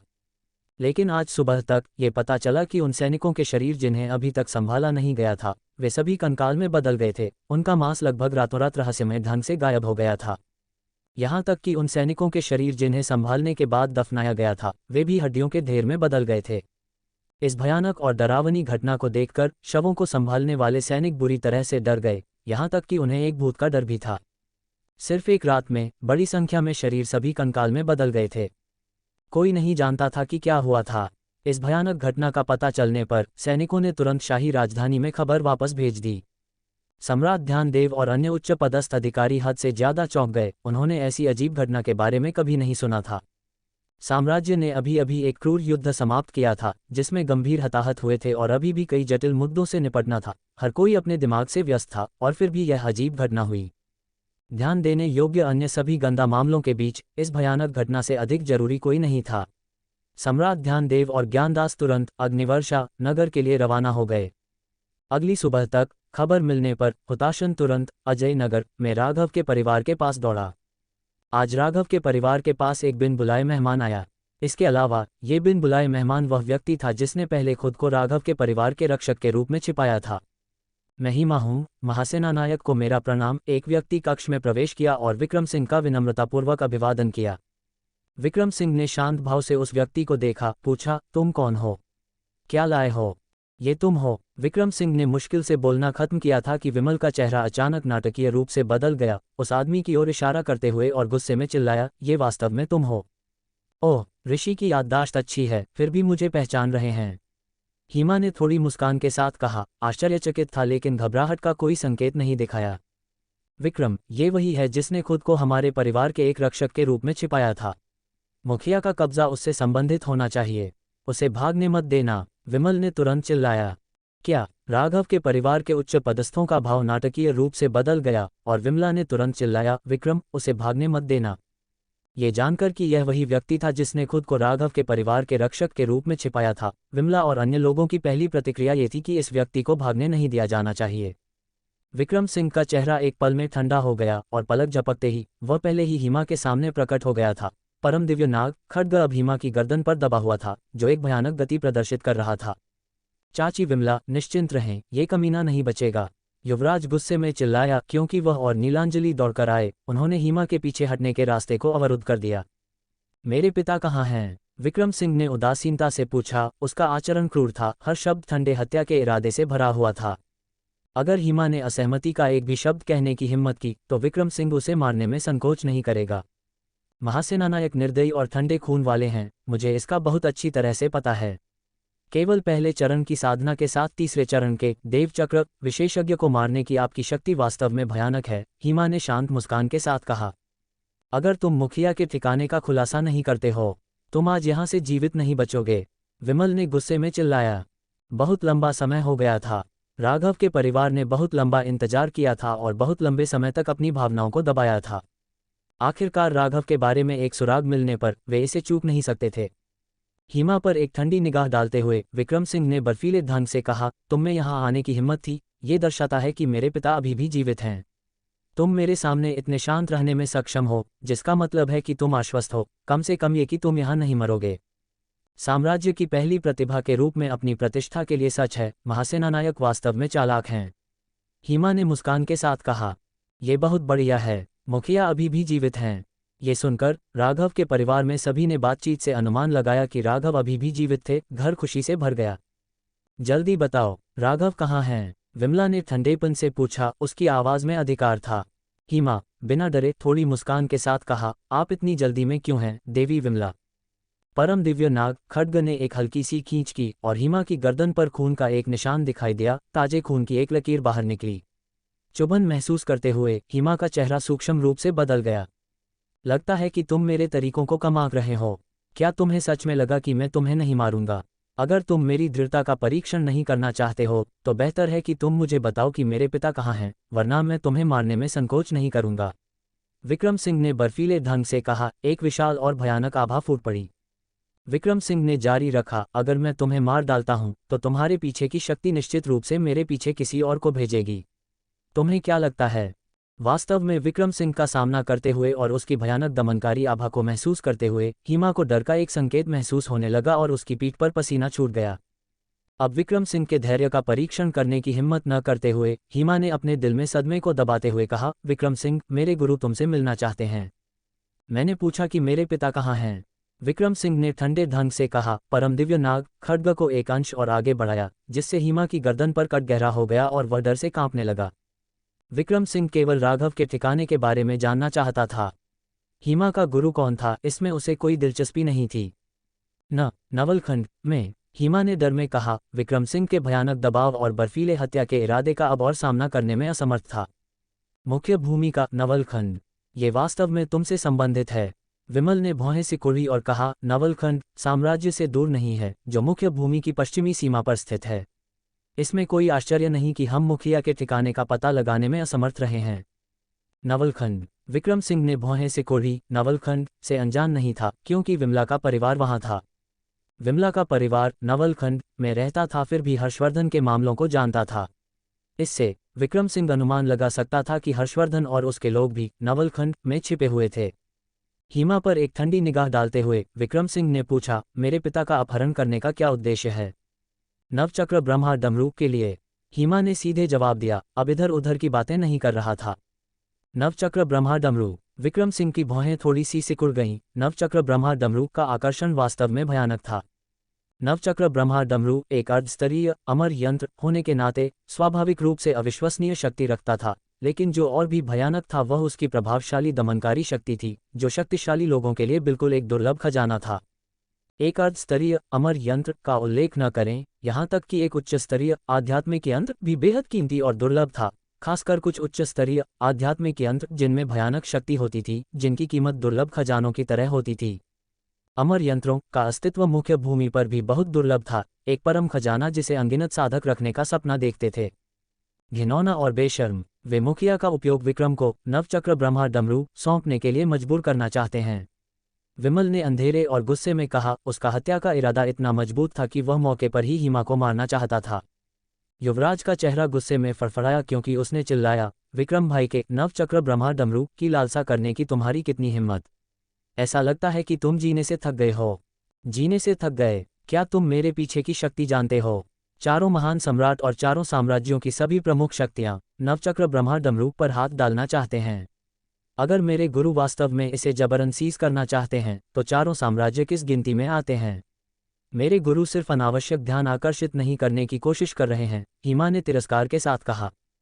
ये तथ्य कि हिमा ने चारों महान साम्राज्यों को एक खतरे के रूप में नहीं माना, ये दिखाया कि उसके पीछे की शक्ति कितनी मजबूत थी। वापस जाओ और अपने गुरु को बताओ कि मैं नवलखंड जाऊंगा। अगर मेरे पिता के एक भी बाल को नुकसान पहुंचाया गया तो मैं तुम्हारी पीछे की ताकतों को मिटा दूंगा। विक्रम सिंह ने ठंडे ढंग से कहा। महासेनानायक निश्चिंत हो सकते हैं। मुखिया ठीक हैं। मेरे गुरु को केवल नवचक्र ब्रह्मा डमरू चाहिए और वह मुखिया को जरा सा भी नुकसान नहीं पहुंचाएंगे, हिमा ने मुस्कान के साथ कहा। दफा हो जाओ, विक्रम सिंह ने ठंडे ढंग से आदेश दिया। मैं चलता हूँ। हिमा फिर जल्दी से चला गया। हिमा के जाते ही विक्रम सिंह विमला की ओर मुड़ा और पूछा, माँ, आप नवलखंड से अधिक परिचित हैं, आपको क्या लगता है कि यह कौन सी शक्ति हो सकती है? विमला ने सिर हिलाया और कहा, नवलखंड में 5 प्रमुख शक्तियां हैं। हम नागपाल परिवार को बाहर कर सकते हैं, लेकिन अभी भी 4 अन्य हैं और मुझे नहीं पता कि यह कौन हो सकता है। विक्रम, चूंकि तुम उसका नाम हिमा जानते हो तो जांच करना मुश्किल नहीं होगा। एक बार जब तुम नवलखंड में होगे तो तुम्हें स्वाभाविक रूप से पता चल जाएगा, विमल ने गंभीरता से कहा। युवराज, तुरंत आकाश मंदिर और अजय और धीर को तुरंत जांच करने के लिए नवलखंड जाने के लिए कहो, विक्रम सिंह ने आदेश दिया। ठीक है, मैं तुरंत जाता हूँ, युवराज ने गंभीरता से कहा और तुरंत अपनी उड़ान युद्ध कला का उपयोग किया, आकाश मंदिर की ओर दौड़ते हुए। हिमा के पीछे की शक्ति और उसकी ताकत अभी भी अज्ञात थी, इसका पता लगाना अनिवार्य था। युवराज अभी अभी आकाश मंदिर गया था कि हुताशन उसके ठीक पीछे प्रकट हुआ। मैं महासेनानायक को मेरा प्रणाम करता हूँ। हुताशन ने सम्मानपूर्वक सलाम किया, जो कुछ घबराया हुआ लग रहा था। हुताशन, क्या हुआ? विक्रम सिंह ने भौहें सिकोड़कर पूछा। कल कुछ अजीब हुआ, हुताशन ने सूचना दी। अग्निवर्षा नगर के मृत सैनिक रातों रात कंकाल में बदल गए। ये स्पष्ट नहीं है कि क्या हुआ, लेकिन सम्राट और राज्य गुरु कल अग्निवर्षा नगर के लिए दौड़े। क्या वे रातों रात कंकाल में बदल गए? ये सुनकर राघव का पूरा परिवार चौंक गया। यहाँ तक कि विक्रम सिंह की रीढ़ में एक सिहरन दौड़ गई, ये जानते हुए कि हजारों सैनिक मर गए थे, उनके रातों रात कंकाल में बदल जाने के लिए ये कितना भयानक होगा। भौहें सिकोड़ते हुए विक्रम सिंह ने पूछा, जब कंकाल खोजे गए तो क्या किसी ने कुछ देखा? हुताशन ने सिर हिलाया और कहा, मुझे भी नहीं पता। मुझे आज सुबह ही पता चला और मैं तुरंत महासेनानायक को रिपोर्ट करने आया। चलो और देखते हैं, विक्रम सिंह ने सिर हिलाया। जैसे ही विक्रम सिंह निकलने वाला था, उसने अचानक एक ठंडी हत्या का इरादा महसूस किया और उसका चेहरा तुरंत बदल गया। वहां कौन है?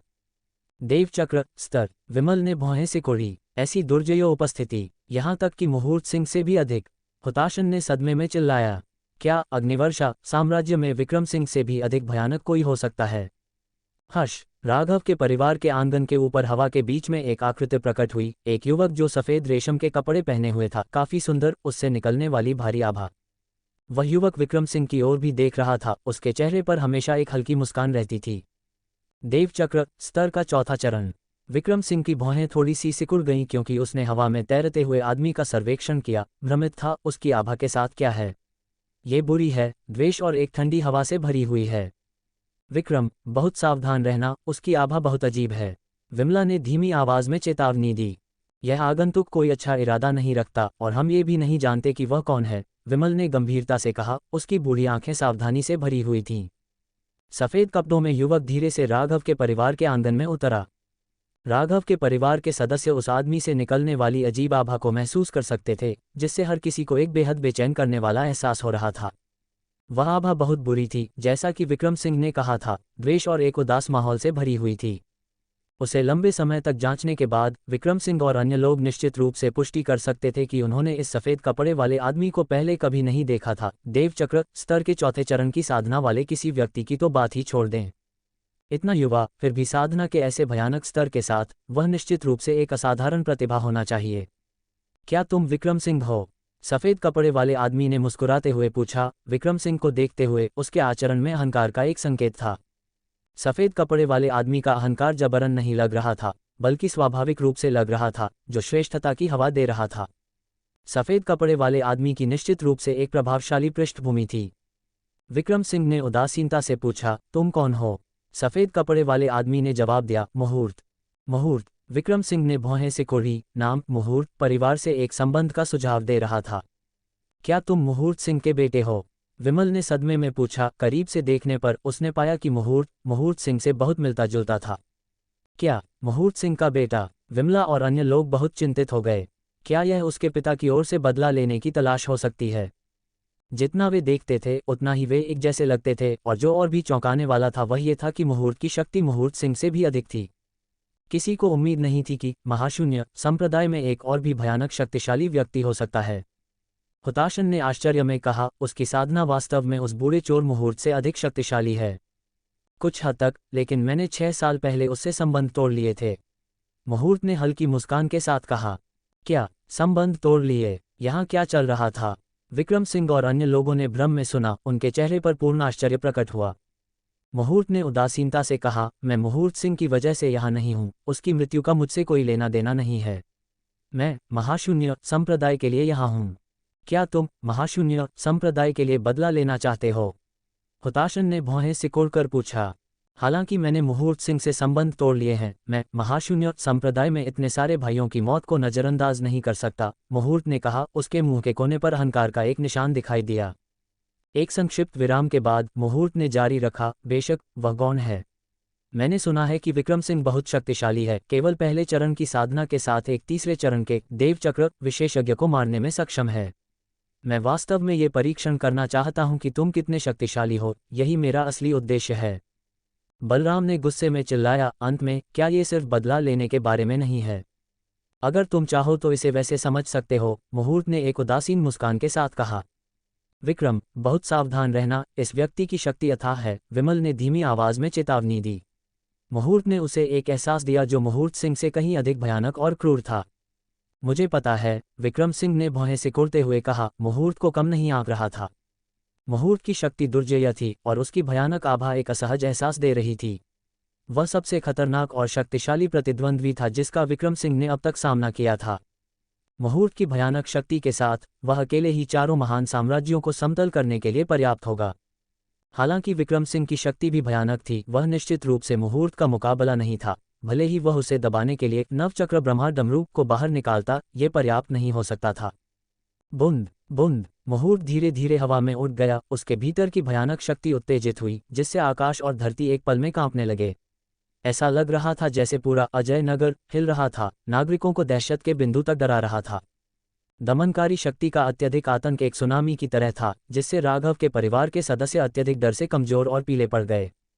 यहाँ तक कि विक्रम सिंह इस भयानक दबाव के सामने तनाव का एक निशान महसूस कर रहा था। उसकी शक्ति बहुत भयानक है, बूढ़े चोर मुहूर्त से बहुत अधिक भयानक। हुताशन ने भय में चिल्लाया, अपने शरीर में कोई ताकत जुटाने में असमर्थ था। यहाँ तक कि मुहूर्त सिंह का सामना करने पर भी उन्हें इतना भयानक दबाव महसूस नहीं हुआ था। क्या ये देवचक्र स्तर के चौथे चरण की शक्ति है? राघव के परिवार के वरिष्ठ सदस्य डर से चकित थे। विक्रम सिंह के अलावा कोई भी इस भयानक दमनकारी शक्ति का सामना नहीं कर सकता था। विक्रम सिंह को देखते हुए मुहूर्त ने हल्के ढंग से कटाक्ष किया, अग्निवर्षा साम्राज्य की नंबर 1 प्रतिभा होने के लायक है, मेरी आभा का सामना करने में सक्षम। वास्तव में तुम्हारे पास कुछ कौशल है। उसके साथ मुहूर्त ने अचानक अपनी आभा को वापस ले लिया और भयानक शक्ति दूर हो गई। उसने कटाक्ष किया, मैंने सुना है कि तुम्हारे पास एक अर्धअमर यंत्र नवचक्र ब्रह्मा डमरू है, जिसमें भयानक दमनकारी शक्ति है। मैं इसे देखना पसंद करूंगा, लेकिन अभी समय नहीं है। मेरे पास अधिक महत्वपूर्ण मामले हैं जिन पर ध्यान देना है, लेकिन मैं तुम्हारे लिए बाद में आऊंगा। उसके शब्द गिरे और मुहूर्त की आकृति एक फ्लैश में गायब हो गई। उसकी गति भयानक थी, मानो वह कभी वहां था ही नहीं। भयानक आभा और दबाव के वापस लेने के साथ राघव के परिवार के सदस्य आखिरकार सांस ले पाए। दमनकारी शक्ति वास्तव में भयावह थी। किसने सोचा होगा कि मुहूर्त सिंह का ऐसा भयानक बेटा था? विमल ने सदमे से पीले चेहरे के साथ चिल्लाया। इस आदमी की शक्ति वास्तव में भयानक है। उसकी आभा से निर्णय लेते हुए ये लगभग देवचक्र स्तर के 5वें चरण की शक्ति के बराबर है, विक्रम सिंह ने गंभीरता से कहा। देवचक्र स्तर का 5वां चरण। हुताशन की आंखें सदमे में चौड़ी हो गईं।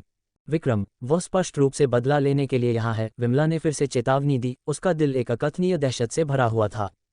महासेनानायक, उसकी आभा के साथ क्या है? मैंने पहले कभी ऐसी अजीब आभा महसूस नहीं की है। हुताशन ने तुरंत पूछताछ की। यह एक बुरी आभा है। यह उस साधना तकनीक से संबंधित है जिसका उसने अभ्यास किया है। इस दुनिया में कई बुरी साधना तकनीकें हैं। यहाँ तक कि प्रेरणाहीन प्रतिभा वाले भी कुछ साधनों या गुप्त तरीकों से भयानक साधना गति प्राप्त कर सकते हैं, विक्रम सिंह ने गंभीरता से कहा। एक बुरी आभा, हर कोई अपनी लार निगलने से खुद को रोक नहीं सका। इस समय मुहूर्त का प्रकट होना, क्या वह भी नवचक्र ब्रह्मा डमरू के पीछे हो सकता है, या यह मुखिया के पकड़े जाने से संबंधित हो सकता है? बलराम ने अनुमान लगाया। ये संभव है, विक्रम सिंह ने सिर हिलाया, फिर जोड़ा, हुताशन, चलो तुरंत अग्निवर्षा नगर चलते हैं।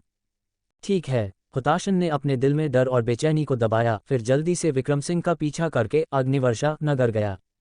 अग्निवर्षा नगर में रहस्यमय घटना वास्तव में अकल्पनीय थी। हजारों सैनिकों के शव रातों रात कंकाल में बदल गए। ऐसी अजीब घटना को नजरअंदाज नहीं किया जा सकता था। विक्रम सिंह की भयानक गति के साथ अजय नगर से अग्निवर्षा नगर के सीमावर्ती शहर तक की यात्रा में केवल आधा घंटा लगा। जब वे उस बड़े पहाड़ पर पहुंचे जहां सैनिकों को दफनाया गया था और कंकालों के विशाल विस्तार को देखा, तो उन्होंने अनैच्छिक रूप से ठंडी हवा की सांस ली। गिरे हुए सैनिकों के शवों को सभी पहाड़ों तक पहुंचाया गया था और उनमें से एक बैच को पहले ही दफनाया जा चुका था। बाकी, जिन्हें अभी तक संभाला नहीं गया था, सभी कंकाल में बदल गए थे। यहाँ तक कि उन सैनिकों के शरीर जिन्हें दफनाया गया था वे भी कंकाल बन गए थे। केवल 3 दिनों में शरीर इतनी जल्दी क्षय नहीं होते हैं, खासकर सड़ांध की गंध के एक संकेत के बिना भी। सफ़ेद हड्डियां हर जगह बिखरी हुई थीं, पहाड़ को भर रही थीं। चौंकाने वाला और भयानक दृश्य कुछ ऐसा था जो विक्रम सिंह ने पहले कभी नहीं देखा था। ऐसा भयानक दृश्य किसी को भी आधा मौत तक डरा देगा, और कमजोर दिल वाले मौके पर ही बेहोश हो सकते हैं। यहाँ दुनिया में क्या हुआ? विक्रम सिंह ने पहेली में बुदबुदाया, क्योंकि दोनों सम्राट ध्यानदेव और उनके समूह के बगल में उतरे। सम्राट ध्यानदेव ने गंभीरता से कहा, इस राजा को कोई अंदाजा नहीं है, कोई सुराग नहीं है। मैंने सोचा कि यह क्रूर जानवरों का काम था, लेकिन उनके पैरों के निशान का कोई निशान नहीं है, और इसके अलावा दिव्य घाटी के क्रूर जानवर कभी घाटी नहीं छोड़ते हैं। क्या किसी ने कुछ देखा? विक्रम सिंह ने पूछा। वीरसेन ने जवाब दिया, हमने हर किसी से पूछा है, किसी ने कुछ नहीं देखा। वहां जरा सा भी कोई गड़बड़ी नहीं हुई थी। विक्रम सिंह ने थोड़ा भौहें से कुढ़ी, फिर एक कंकाल की ओर चला गया, करीब से जांच करने के लिए नीचे बैठा। कंकाल बहुत साफ है, उस पर खून का कोई निशान नहीं है, और खून की गंध भी गायब हो गई है, उसने देखा। महासेना नायक, क्या आप कुछ देखते हैं? यतेंद्र ने पूछा। विक्रम सिंह ने सिर हिलाया, जवाब दिया, मैं बता नहीं सकता, लेकिन एक बात निश्चित है, यह एक इंसान का काम है, एक क्रूर जानवर का नहीं। अगर यह एक जानवर होता तो ये कंकाल पीछे नहीं छोड़े जाते। विक्रम सिंह खड़ा हो गया, उसका भाव गंभीर था। इतने सारे शवों के साथ खून मिट्टी में रिस जाना चाहिए था, लेकिन इन कंकालों के नीचे की मिट्टी में खून का कोई निशान नहीं है। ये सही है, यहाँ खून की एक बूंद भी नहीं है। दूसरे दरों पर सैनिकों भी बिना किसी खून के कंकाल में बदल गए। ये बहुत अजीब है। सभी सैनिकों ने सहमति में सिर हिलाया। जब ये राजा अग्निवर्षा नगर के बाहरी इलाके में पहुंचा तो जमीन पर ताजे खून का कोई निशान नहीं था। सम्राट ध्यानदेव ने गंभीरता से कहा। अग्निवर्षा नगर के बाहर, जो एक युद्ध का मैदान था, अनगिनत सैनिक मारे गए थे और खून नदियों की तरह बह गया था। यह असंभव था कि खून का कोई निशान न हो। 2 राष्ट्रों के बीच युद्ध के साथ सैनिकों की भारी हताहत और खून की मजबूत खुशबू ने दिव्य घाटी से सफ़ेद चींटियों को बाहर निकाला हो सकता है। केवल सफ़ेद चींटियां रातों रात सैनिकों के मांस और खून को साफ कर सकती थीं, यतेंद्र ने अनुमान लगाया। सफ़ेद चींटियां, दिव्य घाटी से सफ़ेद चींटियों के विचार ने हर किसी को अनियंत्रित रूप से सिहरन दी। विक्रम सिंह ने सिर हिलाया, खुद के बारे में बहुत निश्चित था, ये निश्चित रूप से सफ़ेद चींटियां नहीं हैं। दिव्य घाटी के क्रूर जानवर साम्राज्य में प्रवेश करने की हिम्मत नहीं करते हैं। अगर यह सफ़ेद चींटियां होतीं तो जमीन पर खून के गायब होने की व्याख्या कैसे की जाती? विक्रम सिंह खड़ा हो गया, उसका भाव गंभीर था। सैनिकों का मांस और खून हवा में गायब हो रहा है और जमीन पर खून के गायब होने के निशान केवल एक ही संभावना की ओर इशारा करते हैं। क्या संभावना? हर किसी की निगाहें विक्रम सिंह की ओर मुड़ीं। उनका मांस और खून किसी ने अवशोषित कर लिया था। विक्रम सिंह ने गंभीरता से कहा, उसका अनुमान दुष्ट नाग के भगवान की यादों से उपजा था। केवल ऐसा सिद्धांत ही समझ में आ सकता था, लेकिन किसके पास ऐसी दुर्जेय शक्ति हो सकती थी? रातों रात हजारों सैनिकों के मांस और खून को अवशोषित करने के लिए किसी भी सैनिक को सतर्क किए बिना किसी ने अवशोषित कर लिया। विक्रम सिंह के अनुमान के विचार ने सम्राट ध्यानदेव को ठंडे पसीने में डाल दिया। अगर वास्तव में किसी ने इसे अवशोषित कर लिया था, तो क्या वह व्यक्ति अविश्वसनीय रूप से भयानक नहीं होगा? यह संभव नहीं हो सकता है ना? भले ही किसी ने इसे अवशोषित कर लिया, वे इतना अधिक कैसे अवशोषित कर सकते थे? रुद्र ने कांपते हुए कहा, केवल विचार ही डर पैदा कर रहा था। महासेना नायक, क्या ये वह हो सकता है? हुताशन को अचानक एहसास हुआ, मुहूर्त की याद जिसने एक बुरी आभा निकाली थी उसके पास वापस दौड़ी। विक्रम सिंह ने सिर हिलाया, कहा, यह बहुत संभावना है कि यह वह है। कौन? ज्ञानदास ने पूछा। विक्रम सिंह ने भौहें से कुढ़ी, मुहूर्त सिंह का बेटा। मुहूर्त सिंह का बेटा। सम्राट ध्यानदेव और अन्य लोग पीले पड़ गए, पूरी तरह से चौंक गए। ये सही है, ये वह है। जब वह राघव के परिवार में आया तो वह महासेना नायक की तलाश में था। उसके पास एक बुरी आभा थी, बहुत भयानक, और उसके पास देवचक्र स्तर के चौथे चरण की साधना थी। हुताशन ने समझाया। देवचक्र स्तर का चौथा चरण। सम्राट ध्यानदेव और अन्य लोग और भी पीले पड़ गए, उनके चेहरे पर सरासर आतंक प्रकट हुआ। मुहूर्त के प्रकट होने से सम्राट ध्यानदेव और अन्य लोग सदमे में आ गए, विशेष रूप से क्योंकि मुहूर्त की साधना महाशून्य संप्रदाय में सबसे शक्तिशाली नहीं थी। मुहूर्त सिंह के विपरीत ये मुहूर्त था जो देवचक्र स्तर के चौथे चरण तक पहुंच गया था। हमारे सैनिकों की हड्डियों को दफनाओ, विक्रम सिंह ने कहा। महासेना नायक, मुहूर्त निश्चित रूप से मुहूर्त सिंह के लिए बदला लेने आया होगा। साधना के ऐसे भयानक स्तर के साथ उसकी शक्ति शायद तुम्हारी शक्ति से कम नहीं है, यतीन्द्र ने गंभीरता से कहा। उसकी शक्ति वास्तव में मेरी शक्ति से कम नहीं है और वास्तव में मुझसे कहीं अधिक मजबूत है, विक्रम सिंह ने इनकार किए बिना सहमति व्यक्त की। क्या वह इतने सारे सैनिकों के मांस और खून को अवशोषित कर सकता है? भले ही वह इसे साधना के लिए उपयोग करे, क्या उसका शरीर इसका सामना कर सकता है? सम्राट ध्यानदेव ने संदेह से भौहें से कुढ़ी, फिर भी मुहूर्त की संलिप्तता का संदेह होने के बावजूद विश्वास करना मुश्किल था। मांस और खून को अवशोषित करके साधना, केवल इस विचार ने सैनिकों को भयभीत कर दिया। मुझे नहीं पता, शायद उसके पास कोई तरीका है, विक्रम सिंह ने गहरी भौहें से कुढ़ते हुए कहा। सौभाग्य से वह केवल मृतकों के खिलाफ काम करता है। अगर उसने जीवित लोगों को निशाना बनाया तो मुझे ये सोचने में डर लगता है कि उसके हाथ से कितने लोग मरेंगे। इस आदमी को बख्शा नहीं जाना चाहिए, ज्ञानदास ने जहरीले ढंग से कहा। मुहूर्त की शक्ति दुर्जय है, हमें हर समय उससे सावधान रहना चाहिए और उसे खत्म करने का एक तरीका खोजना चाहिए। वीरसेन ने ज्ञानदास के बयान से सहमति व्यक्त की। चलो अभी के लिए मुहूर्त के मामले को अलग रख दें, मेरे पास निपटने के लिए अधिक महत्वपूर्ण चीजें हैं। वह मेरे पीछे नहीं आया है और मैं उस पर अपना समय बर्बाद नहीं करना चाहता, विक्रम सिंह ने सिर हिलाया। हालांकि मुहूर्त शक्तिशाली था, विक्रम सिंह भी कमजोर नहीं था। ये कहकर उसने अपनी निगाह सम्राट ध्यानदेव की ओर मोड़ी और पूछा, सम्राट, आप नवलखंड के बारे में कितना जानते हैं? नवलखंड। सम्राट ध्यानदेव ने आश्चर्य में विक्रम सिंह को देखा, यह नहीं समझ पा रहा था कि विक्रम सिंह ऐसा सवाल क्यों पूछेगा। फिर कहा, नवलखंड में 5 प्रमुख शक्तियां हैं, प्रत्येक में हमारे 4 महान साम्राज्यों को खत्म करने की भयानक शक्ति है। इन शक्तियों में नागपाल परिवार, नारियल कबीला, जंगराज घाटी, दुष्टराज संप्रदाय और वायुलता संप्रदाय शामिल हैं। ऐसा कहा जाता है कि दुष्टराज संप्रदाय की शक्ति सबसे दुर्जय है। दुष्टराज संप्रदाय। विक्रम सिंह ने अपनी भौहें संकरी कर लीं और इस नाम को सुनने पर उसका पहला विचार मुहूर्त का था। मुहूर्त, जो कुटिल ऊर्जा में डूबा हुआ था, बहुत संभावना है कि दुष्टराज संप्रदाय से संबंधित था। विक्रम सिंह, आपने अचानक नवलखंड में रुचि क्यों ली है? सम्राट ध्यानदेव ने उत्सुकता से पूछा। मेरे पिता के ठिकाने पर मेरे पास एक सुराग है, उन्हें नवलखंड में एक शक्ति द्वारा पकड़ा गया है, लेकिन मुझे यकीन नहीं है कि कौन सी, विक्रम सिंह ने भौहें सिकोड़ते हुए कहा। नवलखंड में एक शक्ति। सम्राट ध्यानदेव का चेहरा गंभीर हो गया और गहरी भौहें सिकोड़ते हुए उसने अनुमान लगाया, ऐसा लगता है कि वे भी नवचक्र ब्रह्माडमरूप के पीछे हो सकते हैं। विक्रम सिंह ने कहा, वास्तव में वे नवचक्र ब्रह्माडमरूप चाहते हैं। मैंने पहले ही लोगों को नवलखंड में जांच करने के लिए भेजा है और मुझे विश्वास है कि अगले कुछ दिनों में खबर होगी। नवलखंड की शक्तियों की ताकत हमारी कल्पना से परे है। चाहे वह कोई भी हो, कोई भी ऐसी शक्ति नहीं है जिसे हम संभाल सकते हैं, ज्ञानदास ने दुखपूर्वक कहा। वह नवलखंड में शक्ति संतुलन से काफी परिचित था। एक 5वें स्तर का औषधि गुरु होने के नाते ज्ञानदास नवलखंड में काफी प्रसिद्ध था, वहां की विभिन्न शक्तियां उसे काफी सम्मान देती थीं। फिर भी नवलखंड में शक्तियां अभी भी ज्ञानदास को आशंकित करती थीं, जो उनकी दुर्जय शक्ति को दर्शाता था। सम्राट ध्यानदेव बेहद गंभीर लग रहा था और एक लंबी चुप्पी के बाद कहा, नवचक्र ब्रह्माडमरूप का आकर्षण बहुत भयानक है। अगर नवलखंड में सभी शक्तियों को इसके बारे में पता चलता है तो परिणाम अकल्पनीय होंगे। नवचक्र ब्रह्माडमरूप के प्रकट होने से पहले ही 4 महान साम्राज्यों और उनकी प्रमुख शक्तियों के बीच एक हाथापाई शुरू हो गई थी। यहाँ तक कि सम्राटों ने भी इसे पाने की लालसा की, जिससे अंततः युद्ध हुआ। कोई केवल ये कल्पना कर सकता है कि अगर नवलखंड की शक्तियों को नवचक्र ब्रह्मा डमरू के अस्तित्व के बारे में पता चलता है तो उनके कार्य कितने उन्मादी होंगे। दिव्य घाटी का अस्तित्व हमेशा 4 महान साम्राज्यों द्वारा गुप्त रखा गया था। कोई भी साम्राज्य इसे प्रकट करने की हिम्मत नहीं करता था, एक तबाही के डर से। नवलखंड की उपस्थिति कुछ ऐसी नहीं थी जिसका 4 महान साम्राज्य सामना कर सकें। भले ही मुझे अपने पिता को बचाना होगा, विक्रम सिंह ने दृढ़ता से घोषित किया। उसकी आंखों में तेजी से चमक रहा था। वह अपने पिता को बचाने का मतलब होने पर भी नवचक्र ब्रह्मा डमरू को सौंपने की परवाह नहीं करता था।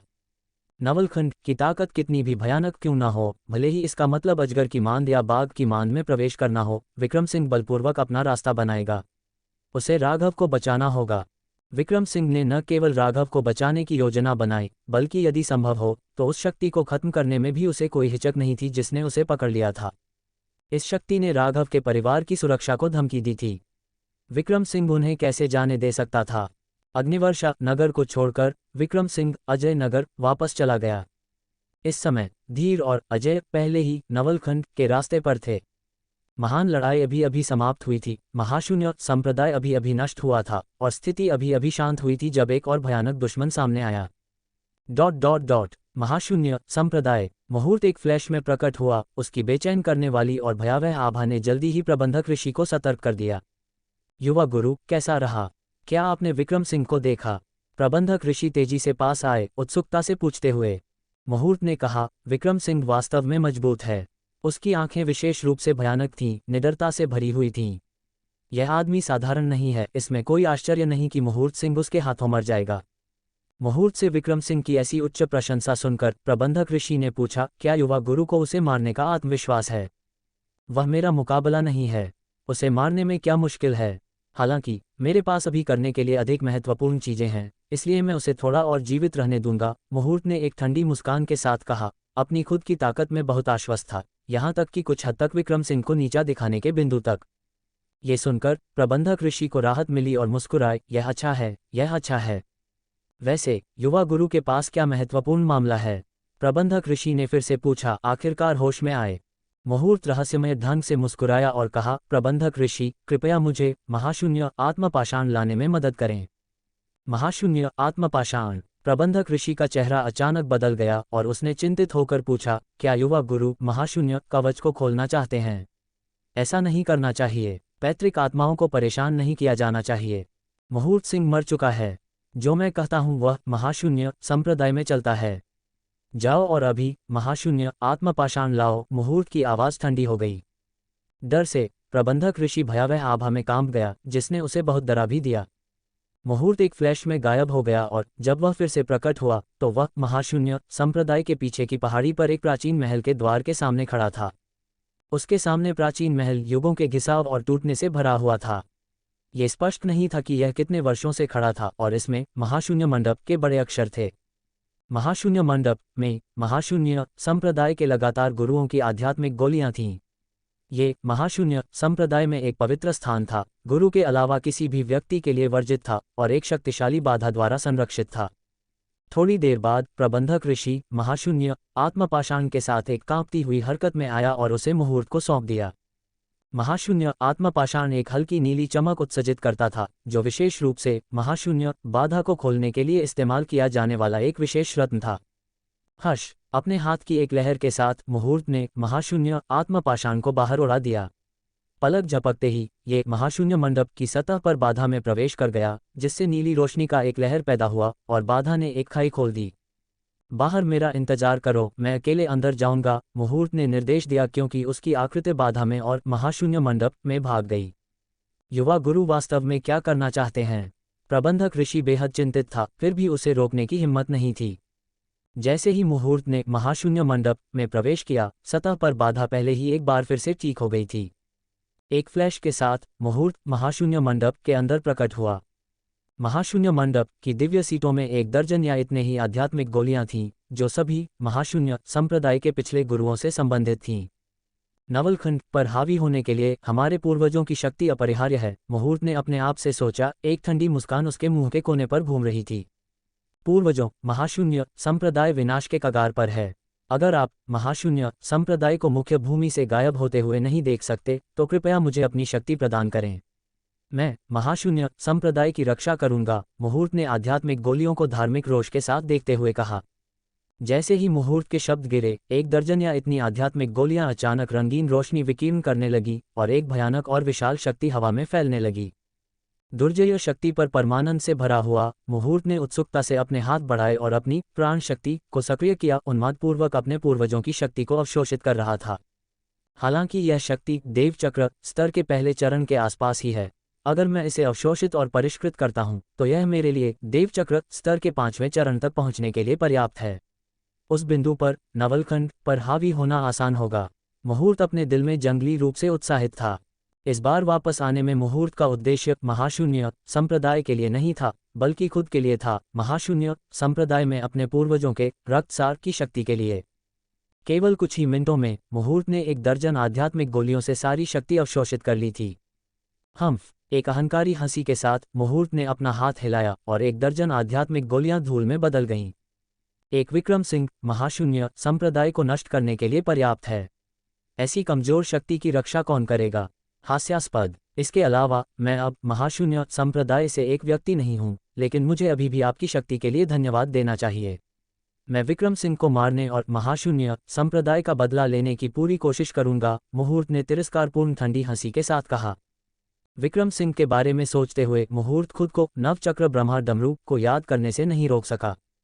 उसने नवचक्र ब्रह्मा डमरू की शक्ति का कभी अनुभव नहीं किया था, लेकिन प्रबंधक ऋषि को इसके बारे में इतनी रहस्यमय ढंग से बोलते हुए सुनने के बाद वह इसे आजमाने के लिए काफी उत्सुक था। नवचक्र ब्रह्मा डमरू। मुहूर्त की आंखें थोड़ी सनकरी हो गईं, एक लालच का संकेत प्रकट हुआ क्योंकि उसने ठंडे ढंग से मुस्कुराया। चूंकि विक्रम सिंह के पास ऐसा शक्तिशाली अर्धअमर यंत्र है, तो मैं इसे अपनी खुद की हाथों में ले सकता हूं, बस सुरक्षित रहने के लिए। नवचक्र ब्रह्मा डमरू के कब्जे में भले ही उसे मजबूत दुश्मनों का सामना करना पड़ा, टावर की दबंग दमन शक्ति यह सुनिश्चित करेगी कि मुहूर्त अजेय रहे। मुहूर्त महल से बाहर निकला, महाशून्य आत्मपाषाण प्रबंधक ऋषि को लौटा दिया और एक मुस्कान के साथ कहा, मैंने पहले ही पूर्वजों को मेरा प्रणाम कर दिया है। प्रबंधक ऋषि आत्मपाषाण का अच्छे से ध्यान रखें, मुझे अब जाना होगा। जैसे ही उसने बोलना खत्म किया, मुहूर्त गायब हो गया। प्रबंधक ऋषि के कुछ भी कहने का इंतजार नहीं किया। युवा गुरु से निकलने वाली शक्ति के साथ क्या है? प्रबंधक ऋषि संदेह से भरा हुआ था और एक पल में कुछ अनुमान लगा रहा था। उसका चेहरा अचानक पीला पड़ गया। डर से कांपते हुए प्रबंधक ऋषि ने दहशत में कहा, क्या ऐसा हो सकता है? क्या ऐसा हो सकता है कि पूर्वजों के रक्तसार की शक्ति सभी युवा गुरु द्वारा अवशोषित कर ली गई है? 1 दर्जन से अधिक विशाल मात्रा में रक्तसार शक्ति को अवशोषित करने के बाद देवचक्र स्तर के 4थे चरण में मुहूर्त की साधना के साथ भी उसके लिए इसे सहन करना कुछ हद तक मुश्किल था। उसे परिष्कृत और अवशोषित करने के लिए एक सुरक्षित जगह खोजने की जरूरत थी। राक्षस पवन तकनीक वास्तव में मेरे लिए उपयुक्त है। साधना की ऐसी भयानक गति के साथ तथाकथित नंबर 1 प्रतिभा भी मेरी आंखों में उल्लेख के लायक नहीं है। मुहूर्त ने घमंड किया, दुनिया के प्रतिभाशाली लोगों को बिल्कुल भी गंभीरता से नहीं लिया। तो रीडर्स, आपको क्या लगता है आगे क्या मोड़ आने वाला है इस कहानी में? जानने के लिए जुड़े रहिए इंस्टर डेविल ड्रैगन ब्लडलाइन के आने वाले एपिसोड्स के साथ। अगर आपको ये चैप्टर पसंद आया हो तो लाइक और कमेंट जरूर करें। आपका एक छोटा सा रिएक्शन मुझे अगला चैप्टर और भी जोश के साथ लिखने के लिए प्रेरित करता है। वीडियो अच्छा लगे तो अपने दोस्तों के साथ शेयर करना न भूलें। हमारे टेलीग्राम चैनल का लिंक डिस्क्रिप्शन में है, उसे ज्वाइन करें ताकि हर अपडेट सबसे पहले आप तक पहुंचे। आपका सपोर्ट हमारे लिए बहुत खास है, इसलिए जुड़े रहिए और इस रोमांचक सफर का हिस्सा बनिए।